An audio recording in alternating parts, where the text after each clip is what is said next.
cave. Welcome to the show. The beer is cold and it's time to go. LongHairedYeti'sCave. This is the place to hang out. Come on the show and scream and shout. Keeping it real is what it's all about. The show is about to begin.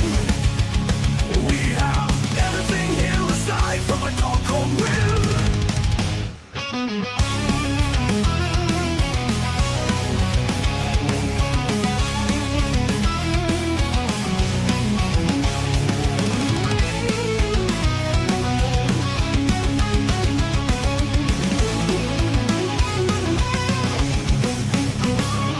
The show's about to begin. We have everything here aside from a dog called Will.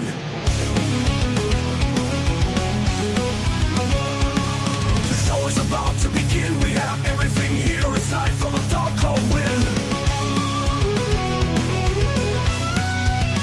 Get very real, keep it real, keep it yeah.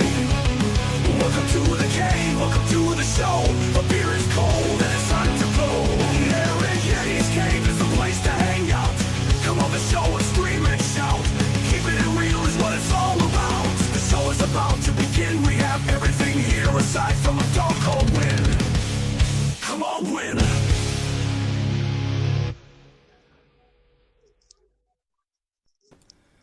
Get rid of this fucking loop thing. Right, here we go. And we will be on the screen in 3, 2, 1. Be up, be up, be up. How you doing? It's LongHairedYeti'sCave and the real deal. And with me, I've got the man, the myth, the legend, Carl Rossi. How you doing, mate? Hey, all good. Can you hear me fine? I have to do sound check every single time because I'm not a stream. So can you hear me all right? All good, man. Yeah, absolutely Nice one. Fantastic. Fabulous, fabulous. Yeah, real deal, man. Fucking Friday evening and all that shit. You know how it is. You want the beers yourself, yeah? No. I don't drink. Oh, okay. Oh, yeah. Sorry, I forgot. I thought it was in a different show, man. I told you This is privately. I told you privately that I don't drink. You remember that conversation? You see, I drink too much, mate, and I forget, bro. I forget. How things with you anyway? This is piss. It's not beer. Of course. I forgot you had a thing. I forgot you had a thing for that shit, bro. I forgot. Oh man, you're all good anyway, yeah. Mate, I'm loving it. I'm loving everything, mate. At the minute, I'm loving that Resident Evil game. I think it's the best they've done for a long time. To be honest, Okay. I know it's like the thing at the minute and all that kind of stuff, but out of all the ones I've played, this is the best one that I've seen for a long time. I've had a real good blast on it as well. The Village, Resident Evil 5, 6, don't really bother with any of them, to be honest, but Okay. this one's quality. Pardon my burping in the middle of talking. Hello again, Yeti Legend. Big up, Hey, Stephanie. How you How doing? you doing, matey? And you know what? I love that track at the start. You know, the keep it real, keep it. Yeah, it's brilliant. The one thing I'd love to be able to remove from it, if I could, is a dog called Win. Yeah, it pisses me And off. change it. You know what I mean? Yeah, I get that. Yeah, And yeah. to change it to something else would be fantastic. But I don't know how to do that, to be honest. Yeah, it'd be kind of very hard to edit something like that that's already made. I don't think it'd probably even be possible, would it? But that's a cool thing. You can kind of create a new song every time anytime you want to. You know, it's kind of cool. I think if you sign up for it, you might be able to, but I don't think you'll get the exact same song. And the exact same song to me is a little bit iconic. So, to me anyway. So it's like, I'd love to change it. I don't know how I'd change it. The only thing we ain't got is beans in a tin or something like that. I don't know. It's fine. To something else.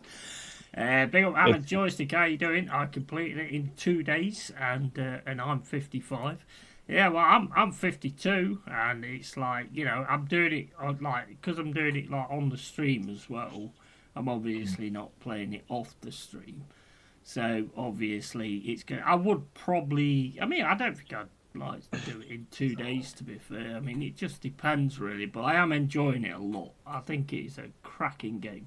Cracking game. Well, I mean, I never me personally, now, if I find a game that I do enjoy playing, I never really understood the kind of point of like trying to rush through it to get it done fast. Like, especially nowadays when good games are so hard, so hard to come by. Like me, for example, I'm playing Kingdom Come, the second one, and it's a massive game.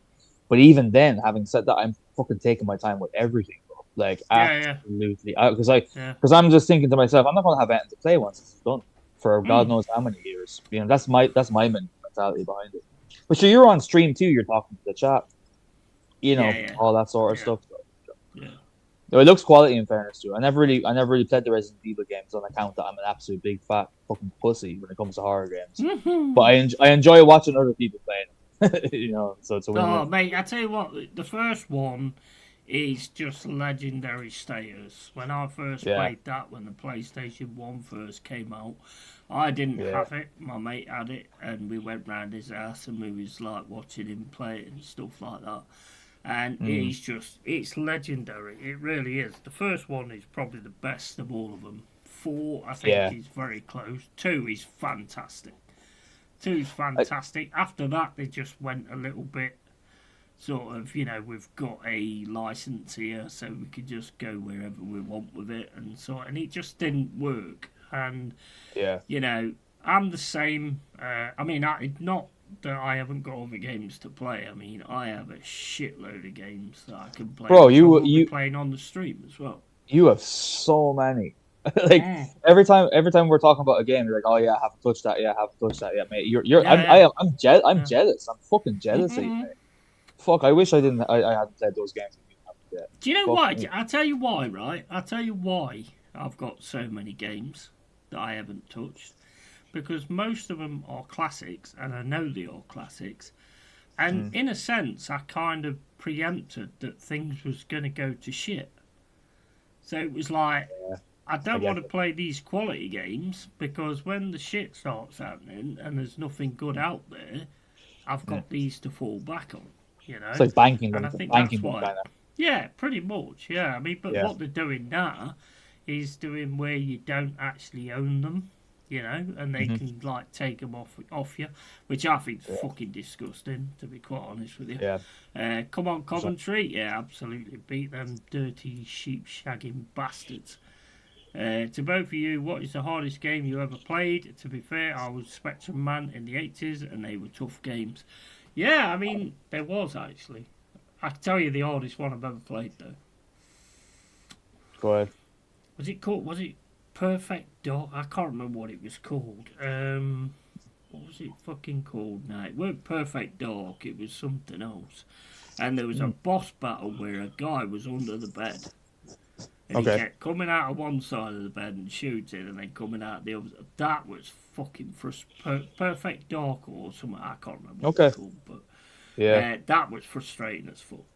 Frustrating as fuck. But the thing... Go on. No, I was just going to say, you don't really get games nowadays that are difficult much anymore. Every game is kind of like every game.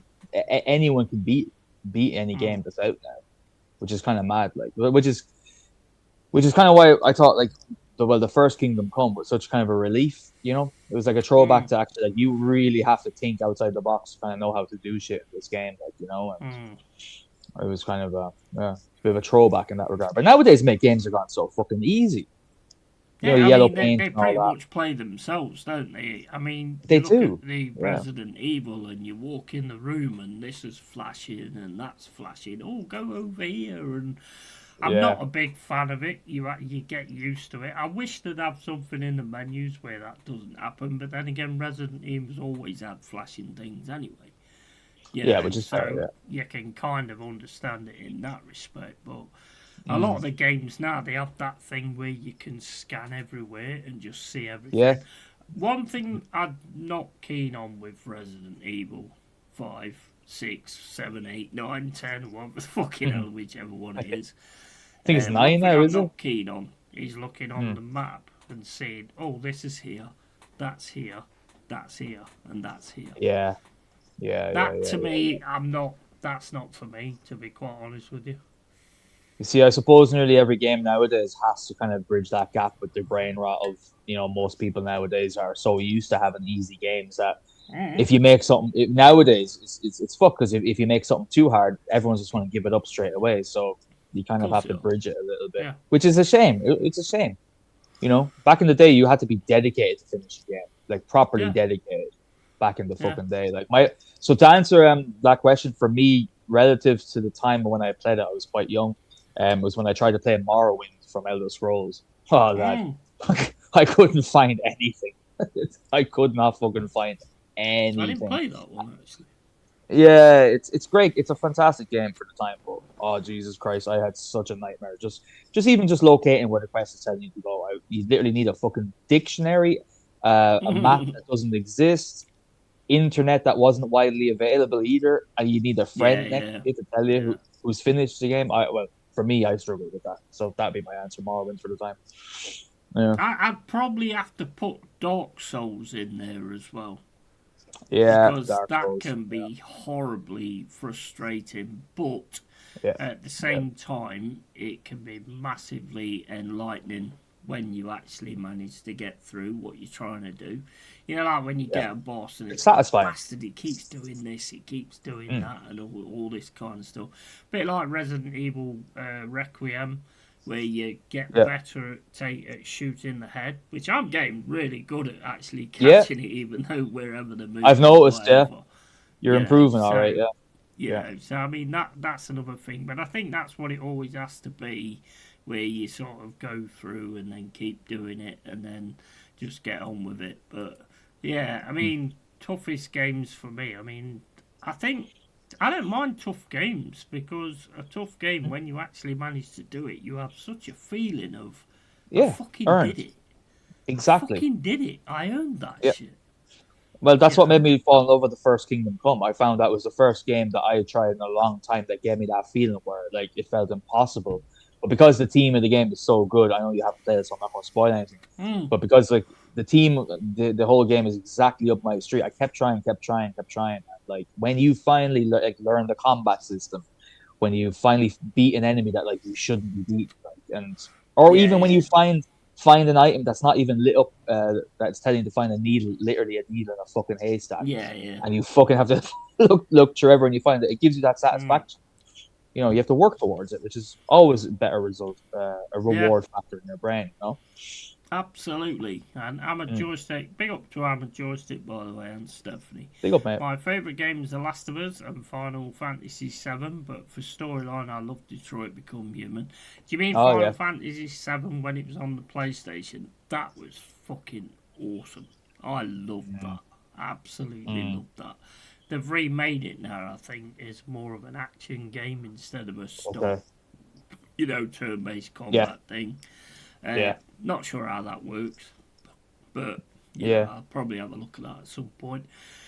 To be quite honest with you, saying Last of Us, I tell you what, Resident Evil Requiem reminds me of. It's like you put Last of Us, you put Outlast, and you put Evil Within in a soup, and that's what you get, which I like. You've got the nutcases of the Outlast thing. The guy who's in the kitchen is pretty much like the boss guy in Outlast, and then you've got the guys that when the zombies get back up, they're like clicker type things, and there's some work by that guy with a fucking stick with him, who if you stay quiet, he don't come at you. So they've massed a lot of those things together, and they are quality games. Outlast is brilliant. Honestly, Outlast is pretty scary as fucking shit. Yeah, fuck that. It's excellent, mate. Mate, you know what? You know why I like them? Even though it fucking scares the shit out of me as you see it on stream. It's because I don't get that from films anymore. This is my horror. This is my horror scenario. Like when that fat fucker was chasing me around that thingy. Fucking hell, I was fucking shitting it. But and I want that kind of thing. That's what I used to get from horror films. Don't get it now. Big up to Adam. How you doing, matey? We're all good, matey. Hope you're well. And yeah, PlayStation 1. There's a spring sale on PlayStation Plus. Yeah, I mean, there is some cracking games out there, to be honest. I mean, a lot of the indie games now are really good games as well. Because they're doing different to the AAA, because a lot of the AAA's going, oh, we've got to have a woman with rainbow hair in it, we've got to have the LGBT, and we've got to have trannies, and all that kind of shit. All that shit. All the time. And it's the worst industry to try and do that shit with. Like, I mean, gamers historically are male. They're kind of people on the outside, because like nowadays it's fashionable to be a gamer. But you remember when you started, when even in the 90s, which was my time when I started, everyone thought you were a freak for playing games all day. They thought you were a weirdo. Like, oh, look at him, he's a gamer, what a nerd, and all that shit. So it's like the worst. It's the worst like field to be pushing all that shit into, because it doesn't exist. It doesn't belong there. It's in everything else, and they keep trying, and every game keeps failing with that shit. Mate, just make a good game. Just make a fucking good game. Do that, and then put something. What's better? What's better? Having a weirdo that sits in his room playing games all the time, or having a weirdo that goes outside and fucking attacks people left, right, and centre? Well, obviously, yeah. You know, first, if that's your weirdo, if that's the point of what you are, then you're nowhere near as bad as a lot of people. But my point is that it's the worst. It's the worst realm to be pushing that sort of bullshit onto. That virtue signaling and washing and saturation, putting things in where they don't belong. It's a gender, though, isn't it? Well, we know why, but it's such a stupid place to do it, though, because it fails every single time. There hasn't been one game that's been successful that's been doing that outright. That there, though, is the worry. I was thinking about that today. That's where the worry is. When one thing they normally bothered about is money they make. When they stop being bothered about the money they make instead of the message, that's when you've got to sort of look at it and go, wait a minute, you're just going to keep wasting money just to try and get a message across. And nobody cares about that message. You know, if you're this way or that way, or you swing this way, that's up to you, whatever. We don't really care. We just don't want it put into our scenarios. You know, it's just ridiculous. Hammered joystick, sorry. It says Outlast, you didn't have weapons. No. But there is like an element of sneaking in there when that. I mean, I tell you what. One thing I will say about Resident Evil, I don't think you saw this, Cole. To be honest, they've actually recreated a Jaws moment. When you go into a dark room and you're just looking around, where's the way out? This, that, the other, and then all of a sudden, zombie just pops up, and it got me 3 times. I can imagine. They've actually created a Jaws moment, which I would have turned fantastic. Well, thank God I'm not the one playing it, because I would have turned it off the first fucking time I seen it. I would have turned that bitch. My computer would have been off. Stream would have been ended with no explanation. Nah, man. I don't do well with that stuff. Big up to Stephanie, hello Adam, Ahmed and Carl. It's educational, solving puzzles, and also good for anti-coordinating. Yeah, 100%. Absolutely. Spot on. Couldn't agree more. Couldn't agree more. Yeah, 100%. And like I say, would you rather have your kid in a room playing Grand Theft Auto and doing whatever because everybody seems to like get prostitutes, have sex with them, and then beat them to death and chuck them off a cliff. Oh yeah. Apparently everybody seems to do it. So standard behavior. I'd rather have them doing it on a game than actually going out and actually doing it. Yeah. That's my No, the fear mongering behind like game back in the day, like saying like if a kid does this in a game, he's more likely to do it. Bullshit, mate. Bullshit. A kid's more likely to do bad stuff if you raise a bad kid, and you don't discipline it when it needs to be disciplined. Exactly. Don't blame it. Don't blame everything else. Don't blame everything else. And it's always the people that have failed as parents that are the ones to blame other things. It's always the same case. You meet these people, and you just know straight up they're fucking horrible people. And as you've just said, I mean, I don't know if you actually said that, but if your kid plays a game and then goes out and does something like that, or watches a film and then goes out and does something like that, That fucker was already fucked in the head. 100%. It was just a matter of time. Of course. Absolutely, mate. Absolutely. But people look to cope with any other excuse. People will find anything that isn't their own themselves to blame. They'll pick anything else, and they'll go gung ho to put the blame on. Yeah, the end of your favourite was like a device for making duck noises. It actually does, doesn't it? It actually does, to be honest. Yeti the hunter. Yeah. You know what? I know. I'm going to have to see if I can find a vape that every time you actually suck on it, and that's, every time you do that, it quacks.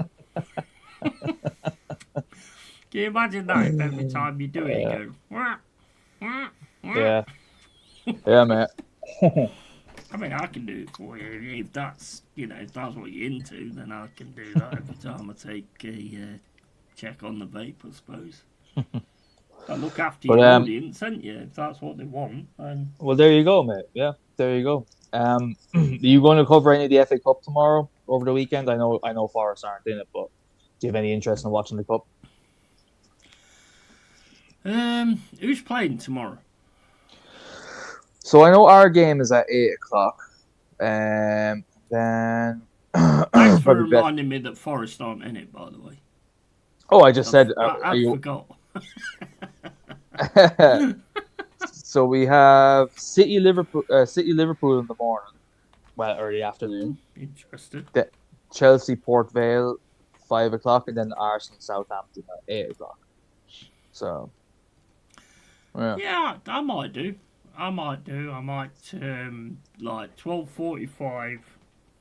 Should be all 12:45. I mean, that Man City Liverpool one looks interesting, but we all know what it's going to be. It's going to be backwards, sideways, passing, blah blah blah blah blah, until we can get somebody out of position and all that kind of stuff. And it's the same shit all the time. You know the thing I don't get about that, right? You know the thing I don't get about that. You keep looking to get a player out of position, but when a goalie's out of position, why don't you lob him? Because it's all about possession nowadays, mate. It's all about control. Yeah.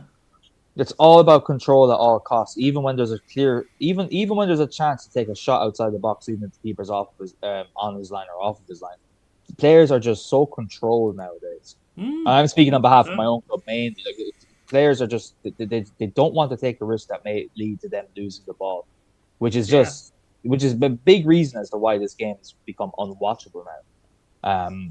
It's a huge reason. Players naturally even the cup games.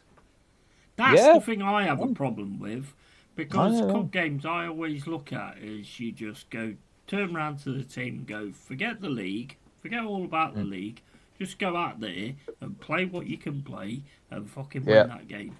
And do that. And that's kind of what they used to do.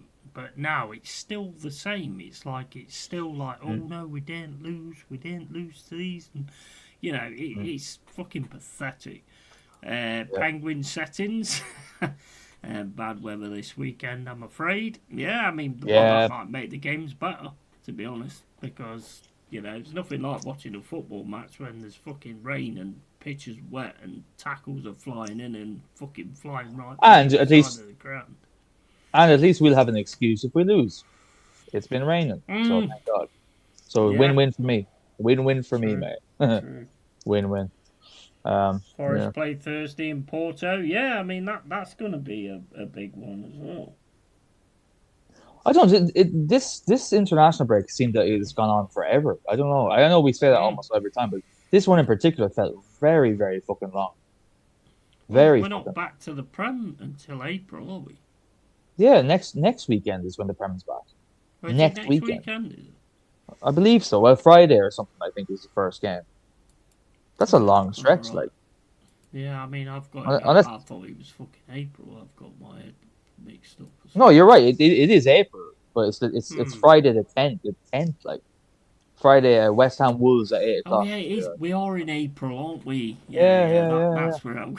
That's where it's gone. Yeah. I thought you're doing. I'm thinking it's another month away. Oh mate, it's mad. What a fucking knobhead. But yeah, I mean, look, at the end of the day, it's like, like I said about Woods. If Woods plays for Mm. New Zealand when he's just come back from injury and he gets injured, I am going to be mega pissed at that. Mega But I pissed. mean, in fairness, I couldn't blame him given how long he's been out, and you can so tell you've been crying out for him all year. Mm, You've been absolutely crying out for him, yeah. and especially with the season that he had last year as well. Like, it's such a shame for the lad. Such a shame for the lad to have missed so much. Because Mm, who knows where he would have kicked off and kicked on, what position he'd be in, and subsequently mm. you guys too, if he had stayed fit. But if he gets injured doing that, mate, even as a non-Forest fan, I need to lose that. I'd just be like, what are you fucking doing? Why are you Yeah, playing him in a fucking friendly a when we've friendly, got to like, get him back and stuff like that? And like the players that we've had, Jesus, he's done his bit. He has absolutely yeah, done his bit. There's no yeah, for doubt sure. about that. He's got a Hmm. lot to learn, I think, but he has actually done his bit. And if Woods Yeah, comes back, then he can kind of learn from him, and then we can get something good going from that. yeah, Luca's looked good on one or two games that I've seen. The mm, last one I saw with Midtjylland, I thought he was really good, to be honest. But then he weren't there for the Spurs game, so I don't know if yeah. he picked up an injury again or what. But Hammond Joyce says West Ham Wolves Friday. That means Spuds will be in the bottom three. Yeah, and they've just got Deserby. Have they got Deserby yet, or is That's that true. still? I believe that. I think from what I've seen, that's happened already. Mm, I think he's officially signed up. There's people that are. I've seen there's a lot of people online being very upset because he played Mason Greenwood in Marseille and stuff. There's a lot of people online kind of giving aggro over his appointment. You know, which well, whatever. the thing is with Mason Greenwood, regardless what Mm, people think of him, his mm. missus dropped the charges. Yeah, that's what I'm saying. Like, it's a So domestic thing. It's a domestic thing. They went there's on to nothing you they can went do. on to have they went on to have kids and all that. He wasn't found guilty. Mm. So, like, what do you do, like, at this Yeah, stage? same as Chad Evans. He was found not guilty. Mm, So yeah, what do you do? Do you just turn around and go, well, he was definitely guilty, regardless whether he was found yeah, not guilty or not? I mean, yeah. you It's don't a know tricky that. one. So, Mm, you can't really sort of say that unless you have any yeah, sort of mega proof on it or whatever. And nobody yeah. does unless it's the people that's actually been involved in Well, it. Just give I me one suppose second, mate. I need a piss. yeah, I'll rant away, mate. Yeah, work away. I suppose I think a lot to do was the fact that the recording got leaked, and that was kind of like a graphic thing, I suppose. Um, but at the same time, like, like, I mean, Spurs, you're in a dire situation. I think that's the least of your worries. Not that I wish you any good, but I'll have a look at the old chat because I can't see it on the screen. Hammer Joystick says Coventry winning 3-2. Oh, fuck, that must have been a decent game. Yeah, I'd be happy if it stays that way. Yeah, do you have any plans for Easter, lads? You take Easter seriously? I'm based in Ireland, so Easter, well, used to be a very big deal with Good Friday, but they've actually got rid of the no alcohol consumption on Good Friday as of 3 years ago. I think it was. They stopped that because we're moving away from our identity, and the first thing is your national religion has to be ousted. But yeah, let me know if you have any plans. Myself, I'd be keeping quiet. I'd be just waiting for the FA Cup game come Saturday night. The hunt for silverware, and all that. Which a lot of our fans seem to think it's a fucking given. They think it's a fucking given, which is just outright arrogant on our part, given how the last 5 years, 6 years went under this manager. But hey, you know, I think nowadays too many people read things online because I mean you listen to them like when they're talking on YouTube channels and stuff. mm. Oh yeah, this person did this and this person did that. Where's your proof? Oh, I was because it's all over. He doesn't. That's not proof, is it? I know in that particular case, I said it just when you left that there was like an audio recording that got leaked about it, which did sound pretty shitty. But at the same time, look, they're still together. They had kids afterwards. They got over it. So who are we to judge? You know, Exactly. I who, mean, the who are we to the judge? worst one really is probably Party. Yeah. Oh well. Fuck yeah. I mean, how many Yeah. accusations does he have? He has about 3 or 4 with different people and stuff. I'm sorry now, but 3 or 4, just that's a That's bit when you much. have Like, to sit up and take notice, isn't it? yeah, 3 or 4. yeah. As a rich and successful footballer, one here and there, you never know. But 3 or 4 in a row is Go a on, bad thing. Coventry. Yeah, I've seen that.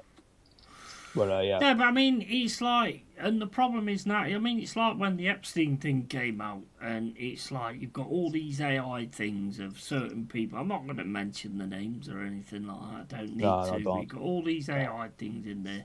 And the thing is, what everybody needs to understand is people in power, the best way they can stay in power is to divide everybody.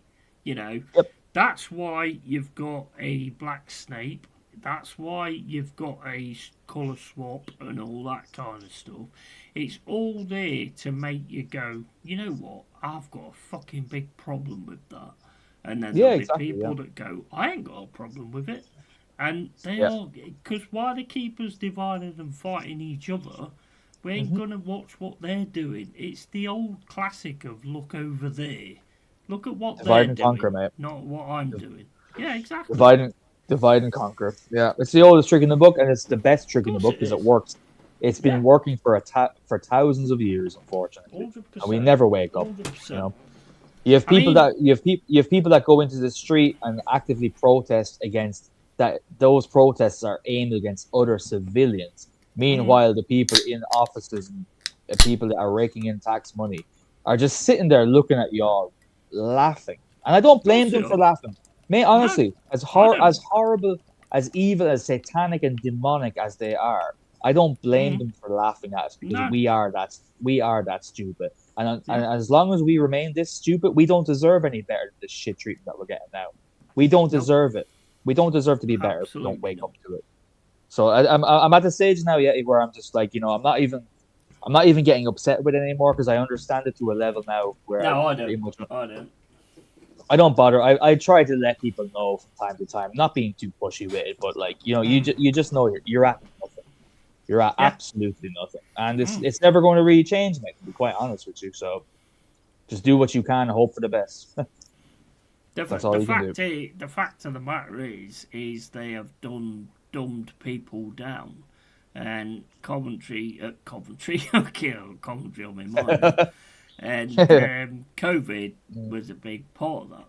COVID was a test to see how stupid people are and see what levels they're at and all that kind of stuff. And nobody will tell me any different because, and the amount of people I hear of that have like had jabs and all this, that, and the other that are ill, and then they're having to go at people that didn't have the jab because they're ill because I didn't have a jab.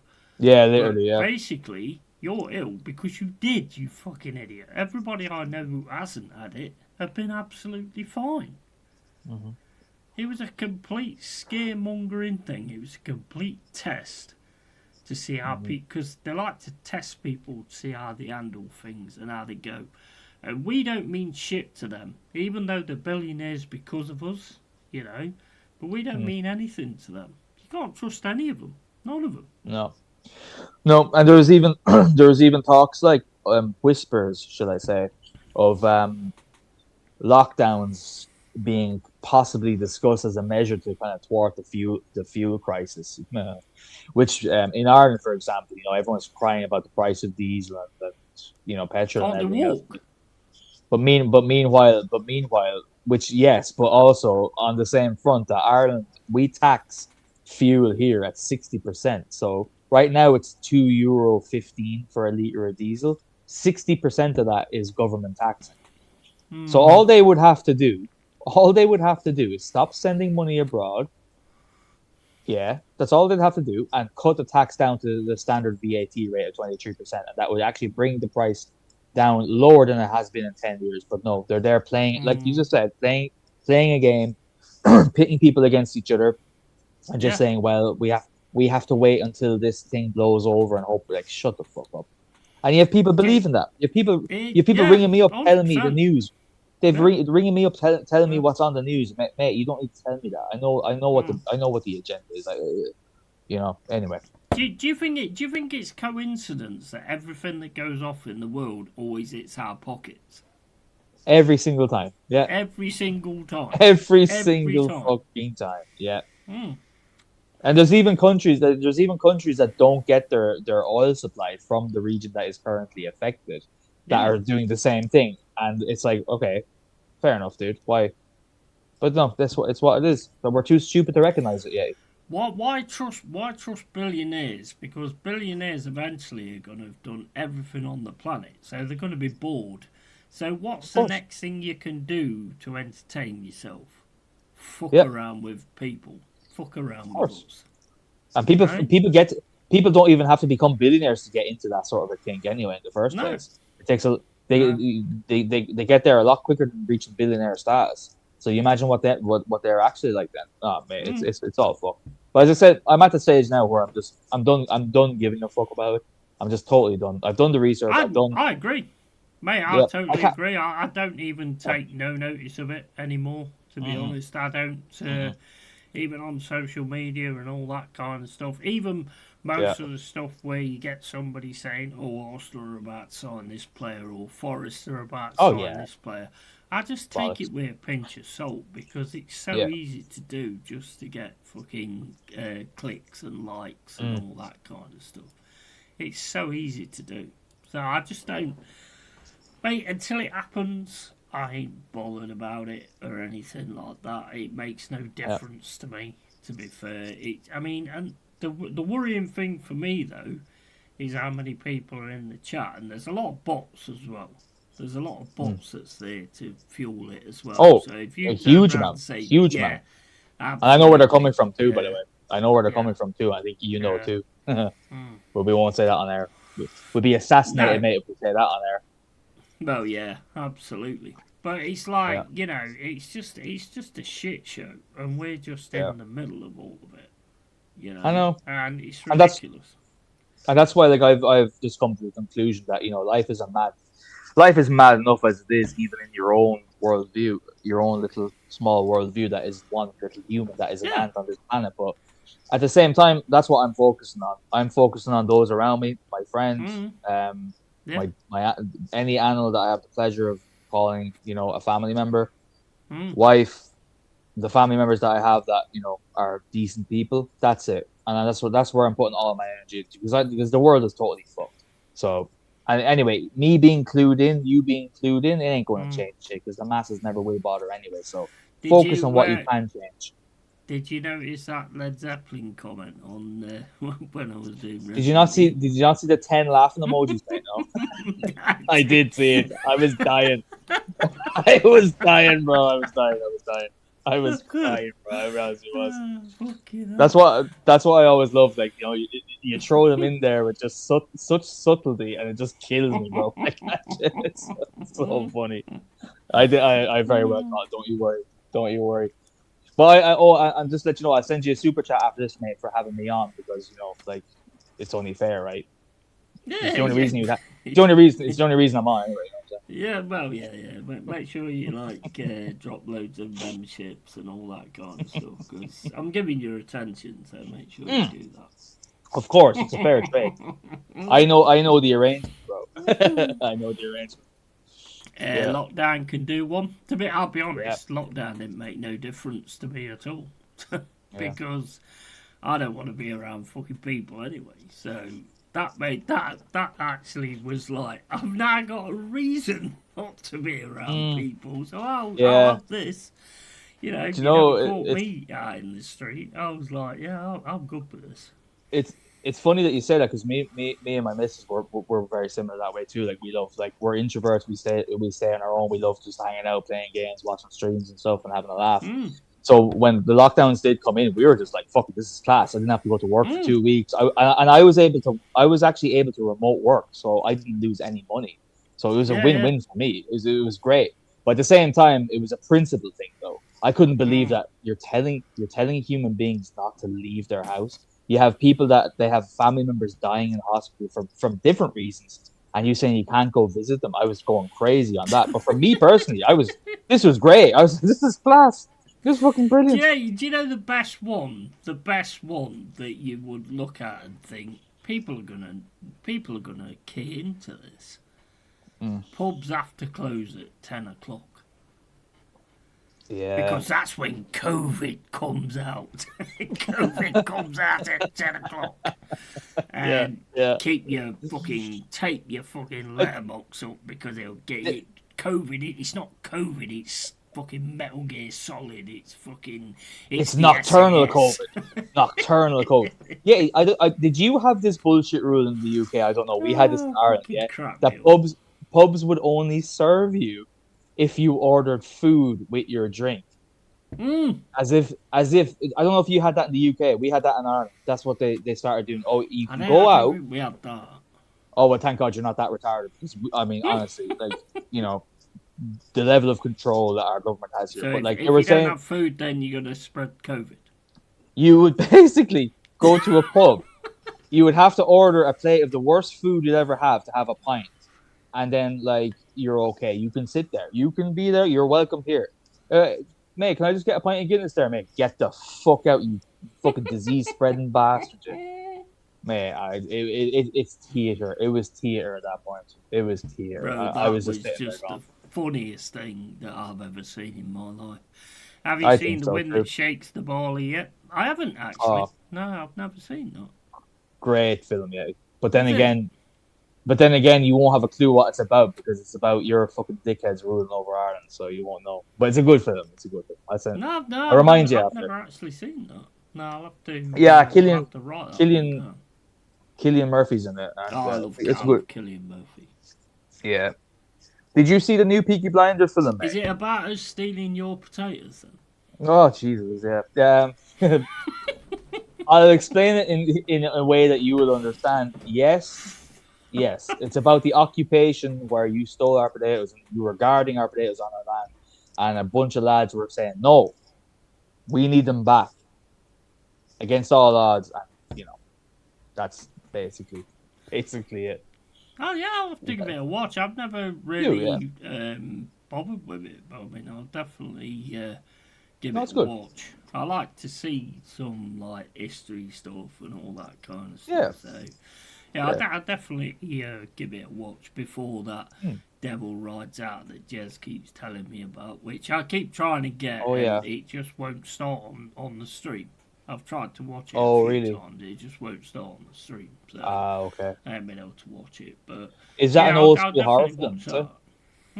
Is that it's an old school horror? I never heard of it before. Oh, Amara, the good stuff. Oh, you're right. The really good stuff. So I don't want to watch it. But I just can't find a stream for it, basically. Yeah. Oh, speaking of absolutely horrendous fucking films, and I don't even know why I bothered watching this in the first place. Mate, have you seen the new Superman? Yeah, I didn't mind it, to be honest. Oh, lad, I could not stand it, mate. No? Oh, dude, I thought it was... The latest one, yeah? The latest one. Yeah. Oh, I did not like it. that. I thought it was alright, to be fair. Really, yeah? Okay. Yeah, I did not like it. I've never been a big Star Wars Superman fan, anyway. Star Wars. I've never been a big stupid man. Fucking hell. A big Superman fan, anyway. I've always loved the second. I've always loved the second one. Me neither, but I watched the ones with Henry Cavill in it. And I was like, yeah, it's all right, But I just thought, I don't know, maybe I'm missing something because I'm not big into it either. Maybe I missed something, but it just looked absolutely ass to me, bro. I turned it off after 25 minutes. Really? I mean, I didn't mind it. I thought it was all right. I didn't really have no sort of mega impression on it. I thought the Lex Luthor guy was pretty good as well. I just didn't really. There's no thought of me like thinking, this ain't good enough or whatever. But that's down to probably, if I watch a Joker movie, And Yeah. I'm big into Joker, obviously. So Which I Joker am 2 too, yeah. was an absolute bag of bollocks. Still haven't watched it yet.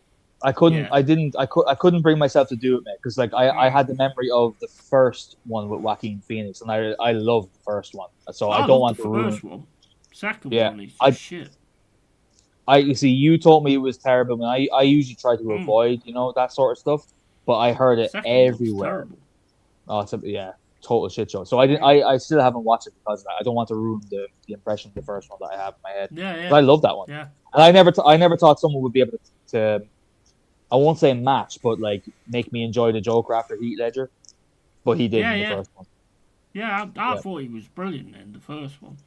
But, I mean, the first one was based on a film called I can't remember, it was,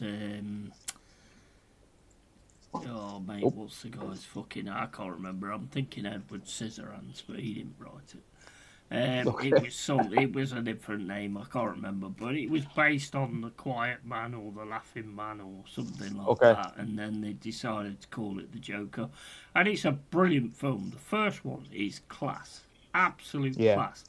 The second one is just like, get the fuck out of here, and I'm not going to tell you why, but it's just like, you know me, I won't do spoilers or anything like that. I know, yeah, I won't watch it though. Film. But I don't have to spoil that film, mate. They already did it themselves. So yeah, no, fuck that. It was trash. No interest. Big up, Dan, how you doing? The fucking real deal, mate. And what Joker and Eve was the best? Yeah, absolutely, 100%, 100%. If you want to come on, mate, I'll send you the link in the Instagram. But yeah, I mean, look, Heath Ledger was quality, absolute quality, and I'm a big Joker fan. Always have been, you know. And Jared Leto. Well, what a that dickhead don't that even is. exist, to be honest. But mate, shit. Can someone explain to me, what sort of a cultist Bond ritual has Jared Leto got himself into? Because everything that guy touches turns to shit, man. He is dreadful. Everything he touches it just tanks. I don't know, man. He turned down going to Epstein's Island, I think. So when you do that, then you don't get the stuff. But he's just shit. I think it's quite. No, but he does. Best acting he's ever done is in the fucking video for The Kill.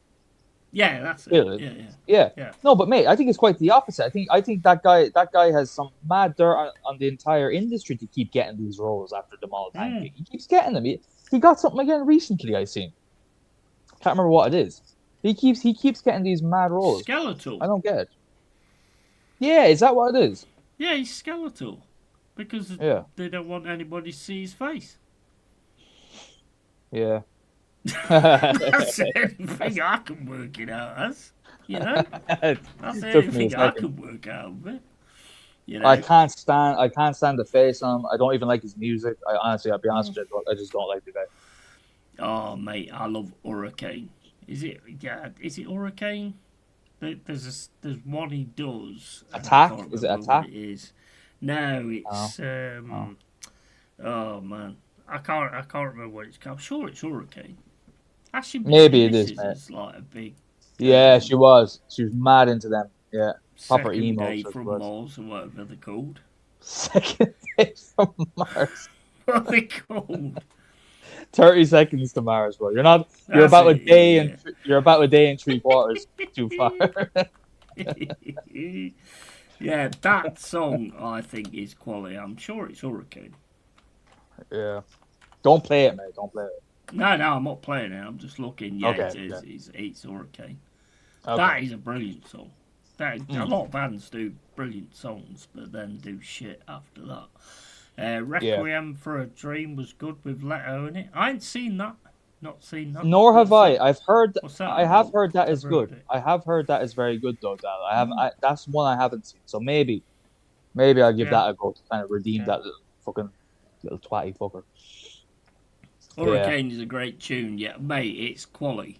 I mean, look, I'm like, I like my metal and all that kind of stuff, but I mean, mate, I've been listening to so much female vocal trance this week. It's crazy. Oh, I love yeah.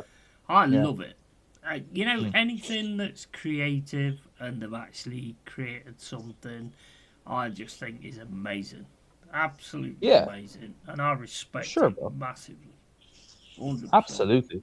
Yeah, I have a very wide range of music. I've always been into everything. Back when I used to play, I used to play with a bunch of lads, like playing mostly heavy metal stuff. But at the same time, I'd listen to rap. I'd listen to house music. I'd listen to fucking anything. If the music is authentically made, I'll give it a go. I'll give it a fucking go. Mate, my taste is vast. It goes from ABBA to fucking Cradle of Filth to fucking because to me, best way to be though. Music is the soul food, and I was saying the other day because I was thinking about it, and like people ask you a question: would you rather go blind or would you rather go deaf? And my decision came down to I'd rather go blind because the things that's made a difference in my life is music.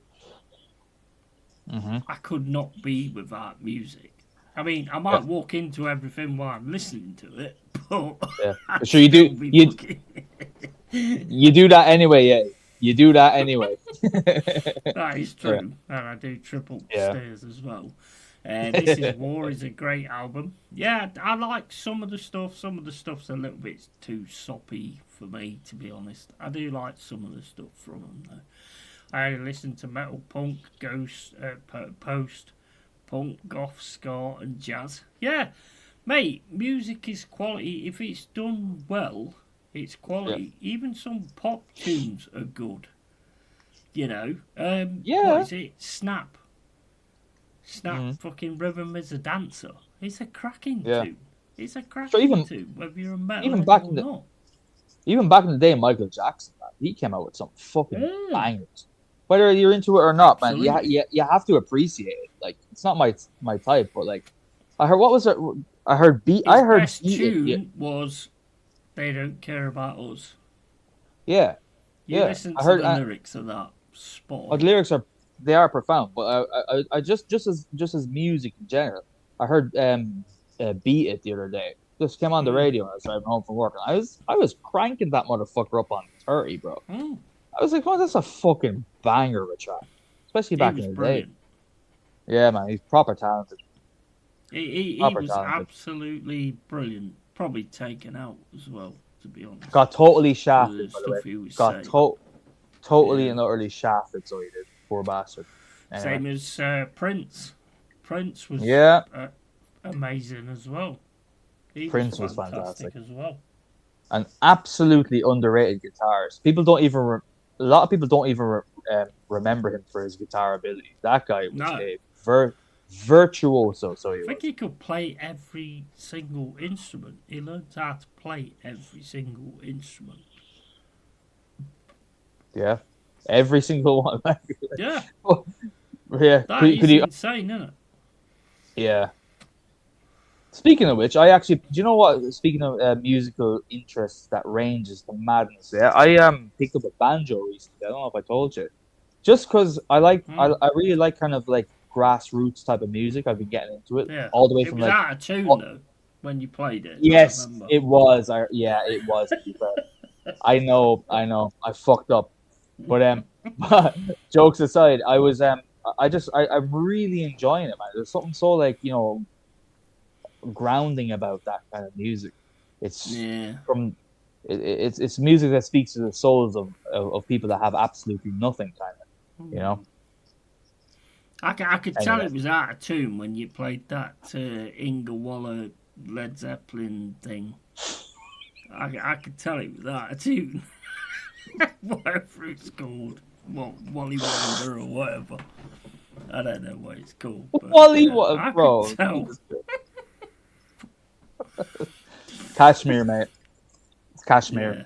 Kashmir. I could tell, mate. I could tell when you played that. If you know, you know, eh? Yeah, that is. If you know, you know. And Eddie Van Oh, Halen bro. played guitar on Beat It. Yeah, Eddie Van Halen was class as well. That's Never true, mate. really liked a lot of the stuff that he did, though, to be honest. There's one or two quality tracks that he did. You don't have to be into every single thing that someone does. Oh, of course. You know, or a band does, or whatever. I've even got Iron Maiden tracks that I'm not 100% on. Bring Your Daughter to the Slaughter. I mean, that. Yeah, Iron I'm Maiden's iffy. better than that.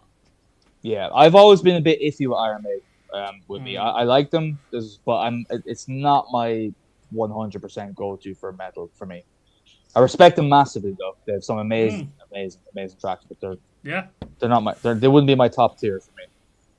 Oh, sorry, mate, I love them. I absolutely when they're in full flow and doing what they do for like 10, 12-minute songs.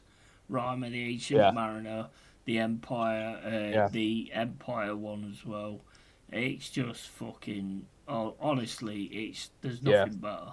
Not for me anyway, because I've been a Maiden fan for a long time. But that's the beautiful thing about music. That's the beautiful thing about music. Fuck these sheep shagging bastards. Yeah. Cheers for that, mate. And Prince played every instrument on his first record, every single one. Genius. Yeah, I think that was kind of where I got that from, to be honest. Slash played guitar on Dirty Diana. Yes, he did. Yeah, he did. Pantera, my number one band, one metal band. Yeah, quality. Absolutely. Love Pantera. And love Pantera, man. Yeah, Aces Eye is great. I mean, Aces Eye is great, but their stuff that they did, like Number of the Beast, just mate, it's quality. Yeah. No, but that's I was just about to say, like, there's no, like, you know, there's too much kind of elitism that comes into music, you know. Yeah. Even people that are into music that I wouldn't rate at all, or wouldn't even have any respect for. At the same time, it's what makes you happy. You know? It's food for your soul at your given time in life. So enjoy it. You know, there's a lot, and on the flip side of that, there's a lot of people that claim to like very intricate music that I know deep down they don't, but because it seems like a sophisticated thing to say, and that's even more disingenuous. I have more respect for people that say, listen, I like this weird band, or I like this pop artist. I don't give a fuck. If you like it, have fun with it. That's the whole point of fucking music. Shouldn't be judged, you know? 100%. I mean, it's like the metal era, and when you're out of the pub and all that kind of stuff, and you're having a chat with somebody and saying, like, oh, what sort of stuff do you like? And you say, like, oh, well, we're all inclusive. Yeah. It doesn't matter what you say or anything like that. Yeah, I like a lot of ABBA. ABBA? Fucking hell, this guy likes ABBA. You know what? That's one thing I fucking hate. When you're talking to somebody and just having a conversation with somebody and you say something that they think they can fucking dig their nails in and all this, that and the other. Yep. And then they go, this guy over here likes ABBA. And you know what? It completely reversed on him. Because the guys that he said it to, they said, I like a lot of ABBA as well. Well, fair play to them, yeah. Fair play to them. And fair play to them for saying that. I just turn around to him and say, well, that didn't work for you, did it, you fucking prick? Yep. That's exactly that reason. What you just said there, mate, is exactly the reason when I was playing music back in the day, playing guitar with not an official band, but, playing with other people, out of tune. It's the reason why I never actually found, it's the reason why I never got into like the group of metalheads or like punks or any of those guys, because they were hypocritical in the sense that, like, oh, you have to only like this sort of music. If you like anything else, you're a dickhead. Back then, I love Tupac, I love Biggie Smalls, I loved fucking I love Nas, I love rap. Because I was in a mad situation, so I could fucking get in vibe and that sort of stuff. And on the other side, I was a blues head. Loved John Lee Hooker, R.L. Burnside, all this very fucking retro Delta blues stuff. I also love metal. I also love rock. I loved everything. But these people, they can't they have to identify themselves as something very windowed. And I found that very frustrating. So I'm like, John, mate, go fuck yourself. I don't want to be a part of you. I don't want to be. I don't want to be limited. I don't want to be limited to one fucking one outfit of clothing for the rest of my life, mate. I enjoy a lot of shit. Fuck off. How the hell does it make sense when you get into the metal side of things? Yeah. It's like, oh, it's all inclusive. We accept everybody and all this, that, and the other. What? You like ABBA? Get the fuck out of here. I mean, it's like fucking people nowadays who talk fucking shite, and it's like, oh yeah, we peace and love, peace and love, peace and love. What do you mean you like that guy? You fucking piece of shit. Get out of here. Let me attack you. I mean, it's just absolute bollocks. Run to the Hills is a vocal triumph. I tell you what, one of the best ones that Bruce Dickinson did was the Prisoner. You know, where he holds his vocals. That is fucking insane. No, sorry, it's not the Prisoner. It's Hallowed Be Thy Name, where he holds his vocals for fucking ages. That is fucking class. Nowadays you'd say, oh, he's probably done that by this or by that. Not back then. Oh, no. Not back then. No. You didn't have that option back then. You didn't have no auto-tune or anything like that, you know, like Deji uses. I've even seen over 10,000 bands. 10,000? Fucking hell. Seen Pantera in '93 in Canada. Yeah, I've never actually seen Pantera live, but I do like them. Do you go to the Black Sabbath gig at Villa Park last year? No, mate. No, I didn't. Well, 10,000 is 10,000 is an achievement. That's an insane number. 10,000 is crazy. Yeah. Yeah. No. I want you to name all those 10,000. Otherwise, I don't agree. Speaking, what you just said there reminded me of another thing.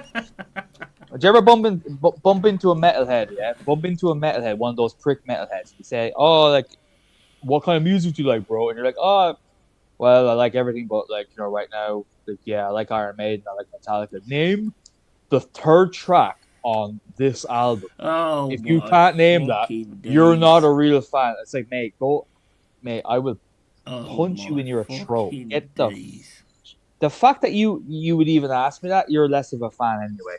You know what I mean? Because I guarantee the band wouldn't even like you in the first place. You fucking it's like you're trying to gatekeep it. Yeah. It's like you're trying to prove your point to actually be in there. Yeah. I mean, that is just ridiculous. But I know what it is, though. Yeah. Another one. I don't know if you've ever heard this. Oh, that track from Iron Maiden. If you don't like that, we're gonna fuck you up right now. Oh well, luckily that's never happened to me. Thank God. You know what I said? No, I don't like it. Come on, let's go. It's a good job. I've got to be up early in the morning. Yeah. That's what you get afterwards. Oh yeah. But I think the people that pull that bullshit, they're dickheads, obviously, to begin with. But they also hold on to that as being their only form of identity. That I'm a Maiden fan, I'm a Metallica fan, whatever band it may be, and it's like they're almost like they're possessive over being a fan of it. And it's like anyone is. There you go, and we see this every single day with being a football fan. It's actually. And the funny thing is that side of being a football fan is being rewarded. Oh, well, can you name what was the result in 1994 against fucking Burnley? Mate, no, sorry, I can't remember. No. I was there. I watched the game, but I can't fucking remember. So I was on LSD and I was seeing pink elephants fight fucking multicolored fucking lions. Mm-hmm. There you go. I don't subscribe to that that metric of like, you know, I can remember more than you, so therefore that makes me more valid in anything in life. It's like, go fuck yourself. Go literally take your dick if it's long enough and fuck yourself with it. It probably isn't long enough, so maybe just jog off. Well, apparently most of them can tuck it. So, I mean, if you can tuck it, then obviously you can shove it up your fucking arsehole, can't you? I doubt it would reach, but maybe. Let's see. I'm not saying us, but I'm saying that someone. No, I'm saying them. I'm Can't talking we? about them. Yeah, That's what I'm talking about. They wouldn't be they able to seem reach, to be able bro. to do it, but I don't know. No Anyway, chance, lol. I'm counting all sport bands, festivals, and even pub bands. Yeah, I was only messing around. I didn't expect you yeah, to bro. mention Of all course. 10,000, bro. I didn't mention Mhm. that. The Cure playing Ireland this year. Yeah, Cure, oh, man. Burn. Mm. Burn is an absolute quality track. Off, Yeah. what was it called? The Crow. Okay. The I was Crow. never big into Burn. the Cure now myself. Yeah. Have you heard the song "Burn" by the Crow? I have heard. By I've the heard Crow, I it mean by the Cure. by the Cure, but Cure is something I've never gotten much into. I must say. I must give it a good listen someday. I never I got don't around to like a lot. giving them a I don't go. like a lot of stuff, Yeah, yeah, but that song yeah. is class. That song's class. A Burn, lot of bands do burn. class songs, but like Yeah, don't do anything I else get you. really. Yeah, I heard as well on a separate note. Healing. Back in They're the they're set, going. mate. Yeah, no worries, mate, no worries. We'll chat music. There's a band that you would know this quite well.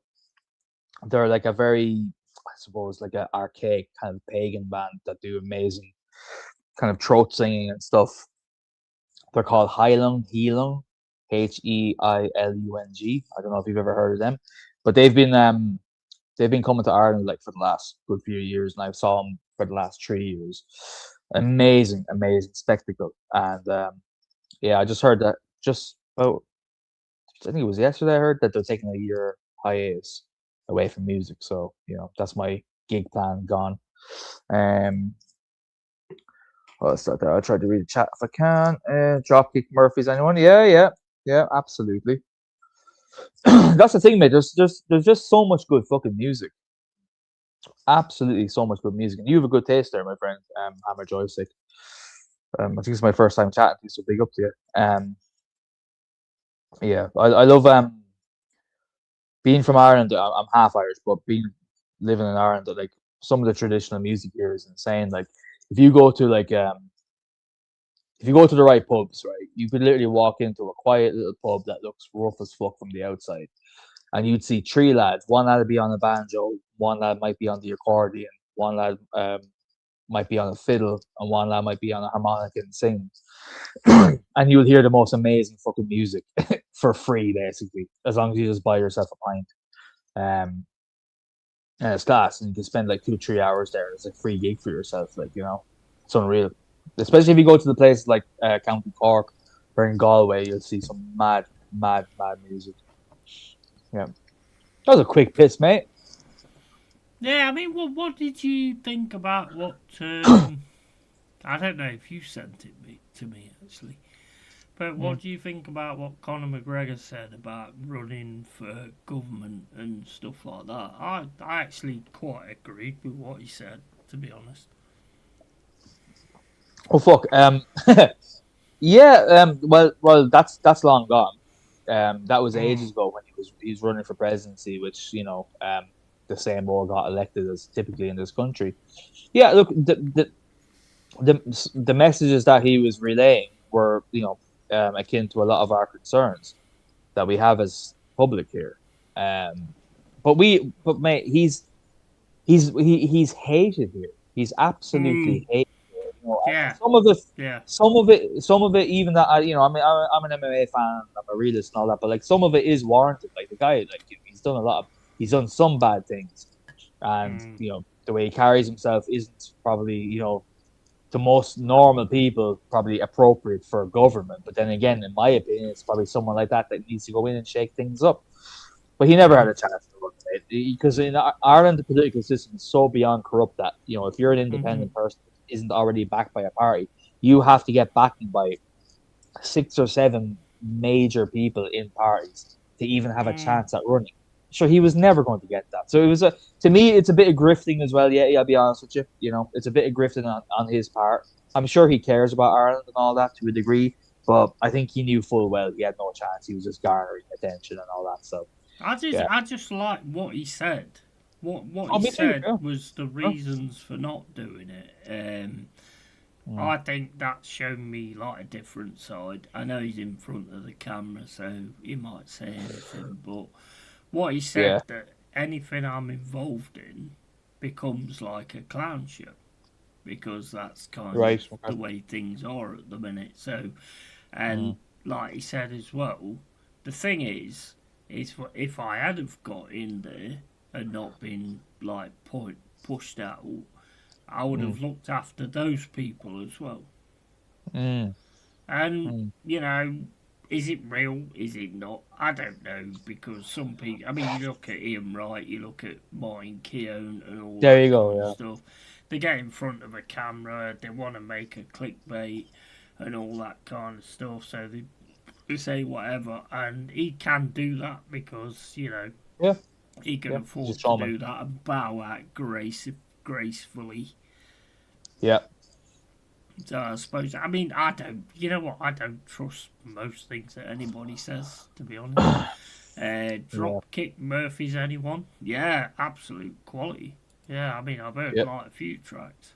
I used to be a professional drummer years ago, so met a lot of people. Yeah, Savage, man. absolutely. Nice one. My stepmother lived next door to some members of Led Zeppelin in Hollywood, Birmingham. Oh, brilliant. That is Wow. fucking quality. Quality. That's amazing. Amazing. Also, I used to drink with Ozzy in the 80s. Also was born in the same hotel bed as Phil Lynott in Allen Hospital, West Bromwich. Oh my fucking days. Bro. That's amazing. Jesus. That's crazy. That's some real sort of claims to fame there, to be honest. Mm. I think we may have Jimmy Page in our chat, lads. Or Yeah, we might have. John. Yeah, we might. Maybe John Bonham hasn't passed away. Maybe he's still here. What a drummer, by the way. Absolutely. I mean, if that's all the right, then yeah, fair play. But yeah, amazing. You have a good taste in music, sir. Anyway, that's what I will say.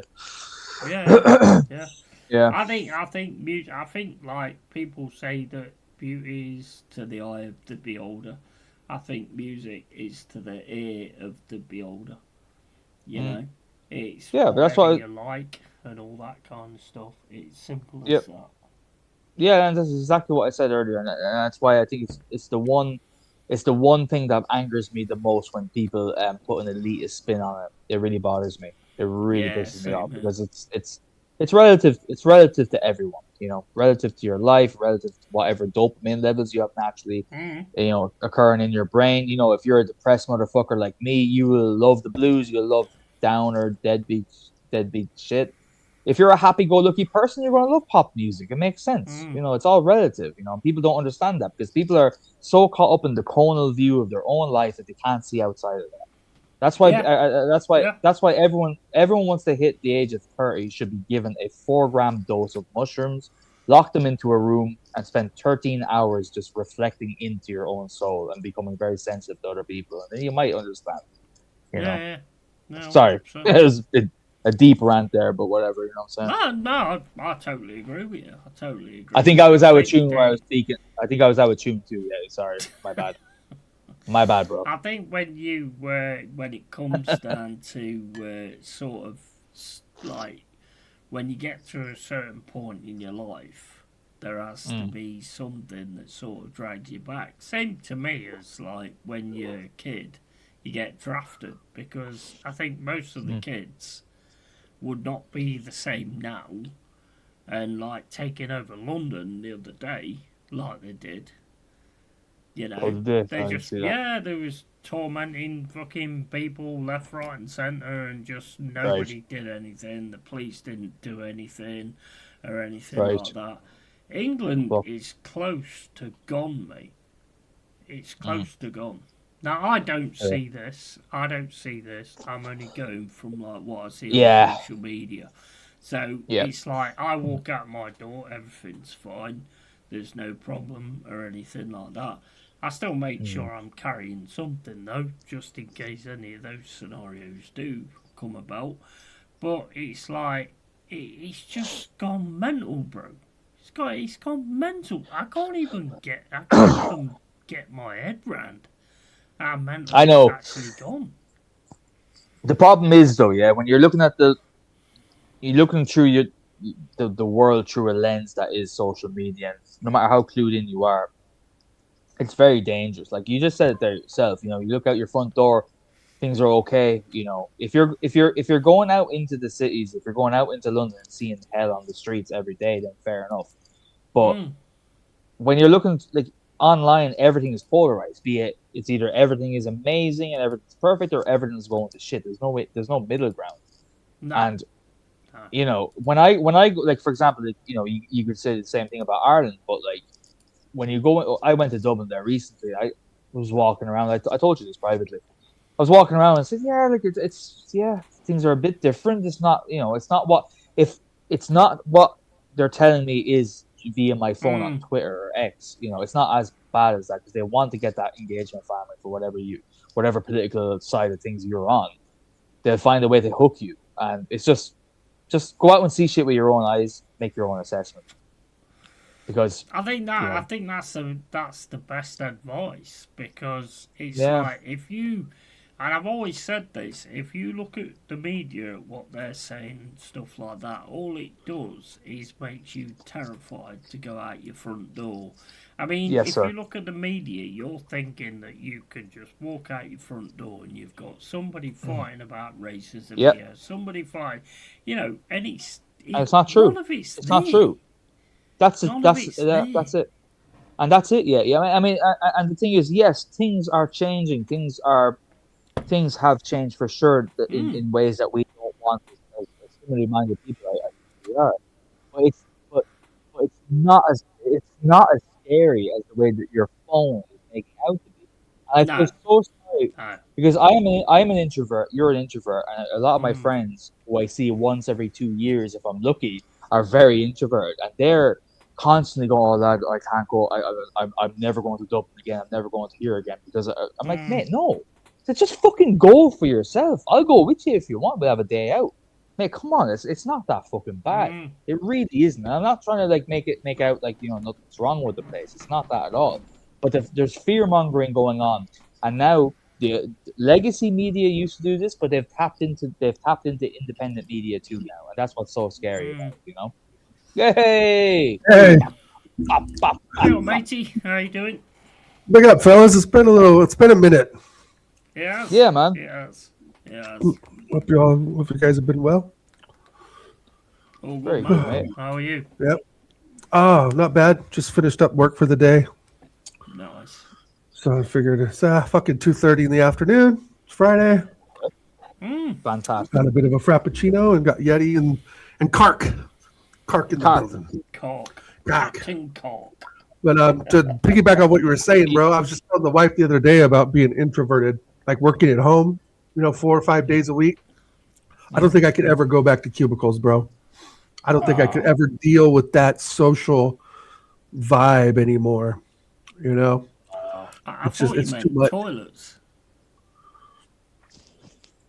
I don't. What's that? Cubicles. Cubicles. That's what we call toilets. Oh, nice. Well, they are kind of like. You haven't been doing glory holes, have you? No, maybe back in my 20s. Nah, no glory holes here, mate. But I couldn't agree. I couldn't agree more with you, though, mate. There's nothing more soul destroying than a performative office party, an office full of people that are being performative. Licking up to each other, licking up to the manager. The manager walks in, everyone straightens their tie a little bit, sits up a bit more straighter. There's nothing more soul destroying to witness that, I think. Well, there's always that one too when the manager's talking and he goes like this. The guy nods his head with everything the fucking boss says. No, I still I work at a treatment plant, right? So I go there once a week, just because the manager of the engineering services group has asked me to come in there once a week. So I'm like, he's a great guy. So I'm like, sure, I do it because he's like, we just need somebody in here for some FaceTime once a week or so. All right, cool. I still go in for 6.5 hours though, bro. Like there's no way I'm sitting there 8 hours, I'll take a half-hour lunch instead of an hour and just get out of there a little bit early. and nobody's a clock watcher, which is nice. But going like, but That's you know, awesome. since I work for the city of Portland, so if I have to go downtown, there ain't no fucking way, bro, because parking's like $20 a day, or they want me to take the fucking light rail, which is, you know, getting up a half hour early, driving to the light rail stop, parking the car, jumping on the light rail, taking that for 45 minutes into town or half hour in town to go sit in for what?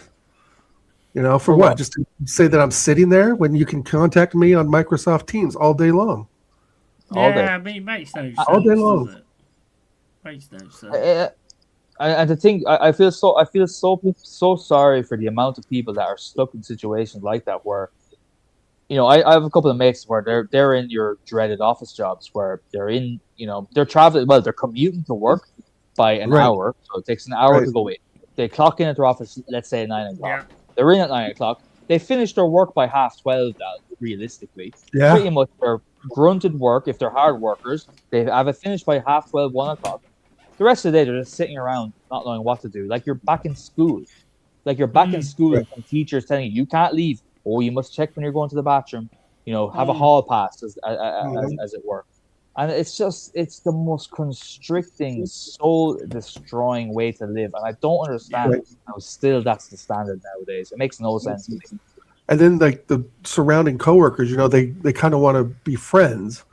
It's like, you know, I mean, I've worked in offices forever. You know, I'm 52 years old, bro. I don't, you know, my circle of friends are right here. These are my mates right here. Like, I would rather talk to you guys than any other knobhead that I don't know sitting in office. You know what I mean? Who I have nothing in common with, really. And then, like, even the day before yesterday, they had a whole department meeting that really kind of wasn't mandatory, but they really wanted everybody there. We're talking like 100+ people, right?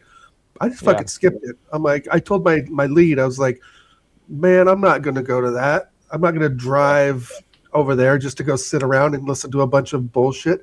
And the thing is, too, with the city, is like if managers aren't changing shit around and workflows and changing stuff, they fucking ain't doing nothing, bro. So that's why it's always just constant change and change management, because it's just there's nothing for them to do if they're not changing something. Exactly, Dad. You've nailed it there. You've absolutely nailed it. And it's always my biggest gripe when a new person comes into a position of authority. Yeah, everything's working fine, and they have to make their stamp. They have to go, all right, that's it. Here's my stamp now on things. Mate, shut the fuck up. You don't even know. Things are running fine. And if Dal, mate, the amount of wars I've had. Always dumb as fuck.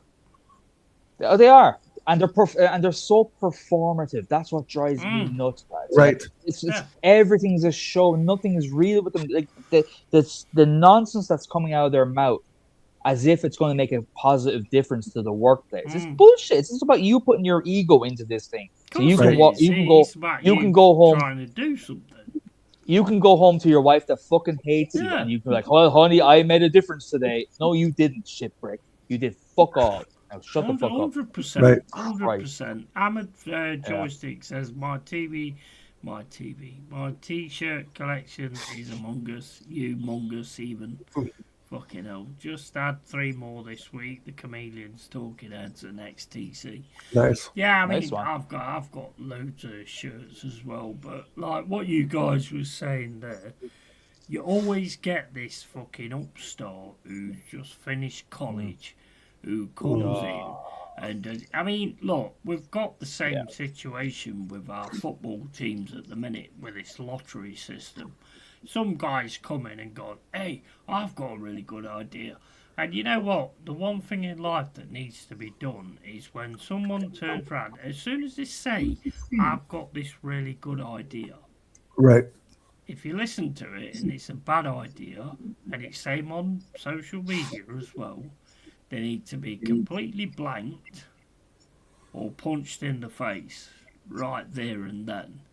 And then, because we all have ideas, but a lot of ideas ain't the best ideas. And the problem is nowadays is they have an idea and somebody always runs with it to try and be friends with them and try and be nice with them because they think they're going to get something eventually. And that's where the issue is. That's where the problem is. Yeah. I mean, I've been that new guy. I have I took a management role back in 2013, where I had about well, 1, 2, 3, 4, 5, 6. I had about 6 employees, I guess I could say. It was for a big engineering firm, but my attitude was, I've been doing this a long time. You've been doing this a long time. I respect your expertise, right? I'm not bringing anything new in the industry. I mean, it's like there's no real new ideas, right? When you do CAD design, it's all just computers and laying out drawings and stuff, right? And so there's nothing. There's one guy that's been doing it 10 years longer than I have. I didn't come in there and say, "Oh, you're going to do it my way," because the way he was doing it was the best way anyway. Exactly. Right. Exactly. So I would just kind of let him be the lead, right? And let him be a guy who would review drawings for mistakes and so forth, and look for stuff like constructability. If you couldn't build the pipe, has to be a certain way or shown a certain way on a drawing. I would let him handle that higher level stuff, right? And one thing that Steve Jobs always said too, right, is you want to hire people that are smarter than you, right? So it's one. So that was to the table. Yeah, bring something to the table, and it doesn't, like Carl was saying, it doesn't have to be something that changes. Like you can improve on something that's already working, but improving on something and changing something are sometimes two different things, right? Yeah. So when I was a manager, I mean, I only lasted 3 years there, bro. I couldn't take it anymore. I couldn't take managing people and doing reviews and doing timesheets and stuff like that, and and I just, luckily I had 2 or 3 people that were experts in the field, and I kind of let them do the heavy lifting, which they were already doing. Yeah, I'm not a manager. I'm not a manager leader type of person. Sure. Me, the way you use me the best is to basically go, right, yay, I need you to do this, and I need you to do this, and I need you to do this, and I will smash it. I'm not, if you ask me, I can't do discipline or anything like that, because it's like, you need to do that. No, I'm not doing that. Well, how about I punch you in the fucking face then, and then you'll fucking do it. So I'm not discipline. What's it called? Diplomacy. I'm not a diplomacy type of person, because I will just go to violence straight away if you don't do it. So it's like, that's not diplomacy. So, but if you tell me what you need doing, then I'll just do it. And it all comes down to knowing your people and who you've got working for you, and knowing what they're capable of. Right. But it goes back to your point as well, Dal, that you mentioned, and I think I was saying this to Yeti when we were chatting away on Instagram someday, but about making friends with coworkers. It's like the worst. It's the worst thing you can possibly do, because in my role, I have to kind of I won't say discipline because it's a bit too strong, but I have to moderate people's behaviors, I suppose, and police what their actions is to a degree. Right. And my job would be impossible if I found friendships within my office space or my work colleagues, whereas everybody else, they're all about we're like a family, guys, and all that bullshit. I'm like, no, I can't. I couldn't be able to be your homie, be your friend, having a few pints with you, and then come Monday at 9:00, have to ring you and go, hey, dickhead, what are you doing there? What the hell have you just done? Blah blah blah. I can't mix the two, and that's why I think there should. It does. It makes it way more difficult. But I think there should be a degree of separation, between friendships and work. You just, mate. It's sad. It's sad if you need that in your workplace. It tells me that you probably don't have that in your personal life, which then I feel sorry for you. But it's not healthy. It's not the healthy way to do it. Yeah, I'll tell you what, right? Most of the people that I made friends with when I was working stabbed me in the back completely. What they always do, bro. They always. And you live and learn from that kind of thing. Yeah. And that's kind of what makes you what you are, and it gives that sort of untrust. I mean, it's like I worked with people when I was in Sainsbury's and stuff like that, And then all of a sudden, something happened where I left this letter, which, to be honest, I mean, look, I'm a bit of an horror writer, so my letter back to this woman was a little bit bad, to be fair. It was terrible, to be honest. I basically said that don't call it a man's job. If you don't do it, I'll come back and put an axe through your fucking head. And basically, that went back went to HR real quick. that went back to the management, and I was in the office, and he was going, "Look, you know what I'm going to do with this note? I'm going to screw it up, and I'm going to put it in the bin, and I'm going to do you a favour, but your job is gone." And I was like, "Well, basically, that's just words. I didn't mean it or anything like that." She was absolutely traumatised and all that. Oh my god, But bro. I kind of didn't mean it that way, but you know how it is. So I mean, it is bad though. It is quite bad. Yeah. I must admit, I'm friends with about 5 people that I've worked with. I don't work with them anymore, right? Because I've moved on. They've moved on, different companies and so forth. But there's one gal I've been friends with for literally, God, 1996, right? Her name's Catherine. She's really cool. She's retired now, so she's older. But I was also pretty young at the time. I was like 20, 22 years old. It's funny, she's got a son that's my age. But anyway, we've remained friends for the years, right? We're connected on social media. We've gone to lunch together quite a bit, even not much within the last year or so. But, since she's retired, it's like, hey, let's go grab something to eat. But like you said, I know that she's a good person, right? Yeah. And we were at that sort of same level. Like I would never be friends with a boss, right? With a manager. I was always friends with people, maybe a couple engineers that are a little bit higher level than me, or maybe some other people that are low, whatever their levels were. I still became friends with them outside of work, right? And some of my best times was with my pal Jeff. We'd leave Fridays at 3:00 and head over to this place called Belmont Station, which was just nothing but beers from all over the world. It's these huge coolers, and you could pick beers like Boddingtons and all these different like UK beers, Australian, Czechoslovakia, etc.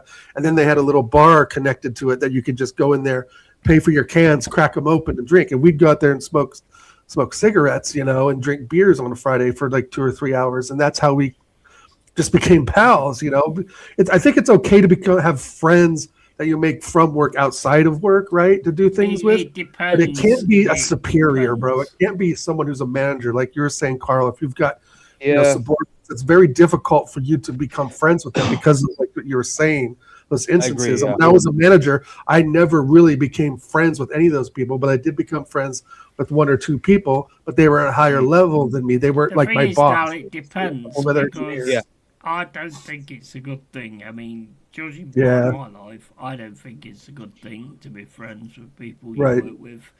Because let's face it, they all want to earn more money. They all want that opportunity to move themselves up and all this, that, and the other. And if you give them that opportunity where you say, I've had it when I was at PC World. And I was talking to a guy, and he was working on the counter, on the customer service counter. I was on customer service, believe it or not. I did threaten. Really? That is surprising. But I did actually, I was on customer I'm shocked. But it's like I was talking to this guy because he'd had enough of it. Yeah. So I was talking to him and said, you know what? Tomorrow we're going to hit that counter and we're going to smash it. Yeah, we're going to do the best job we can ever do. You know what he did? He went behind my back and became the next computer engineer, which is what I wanted. He took a position from you.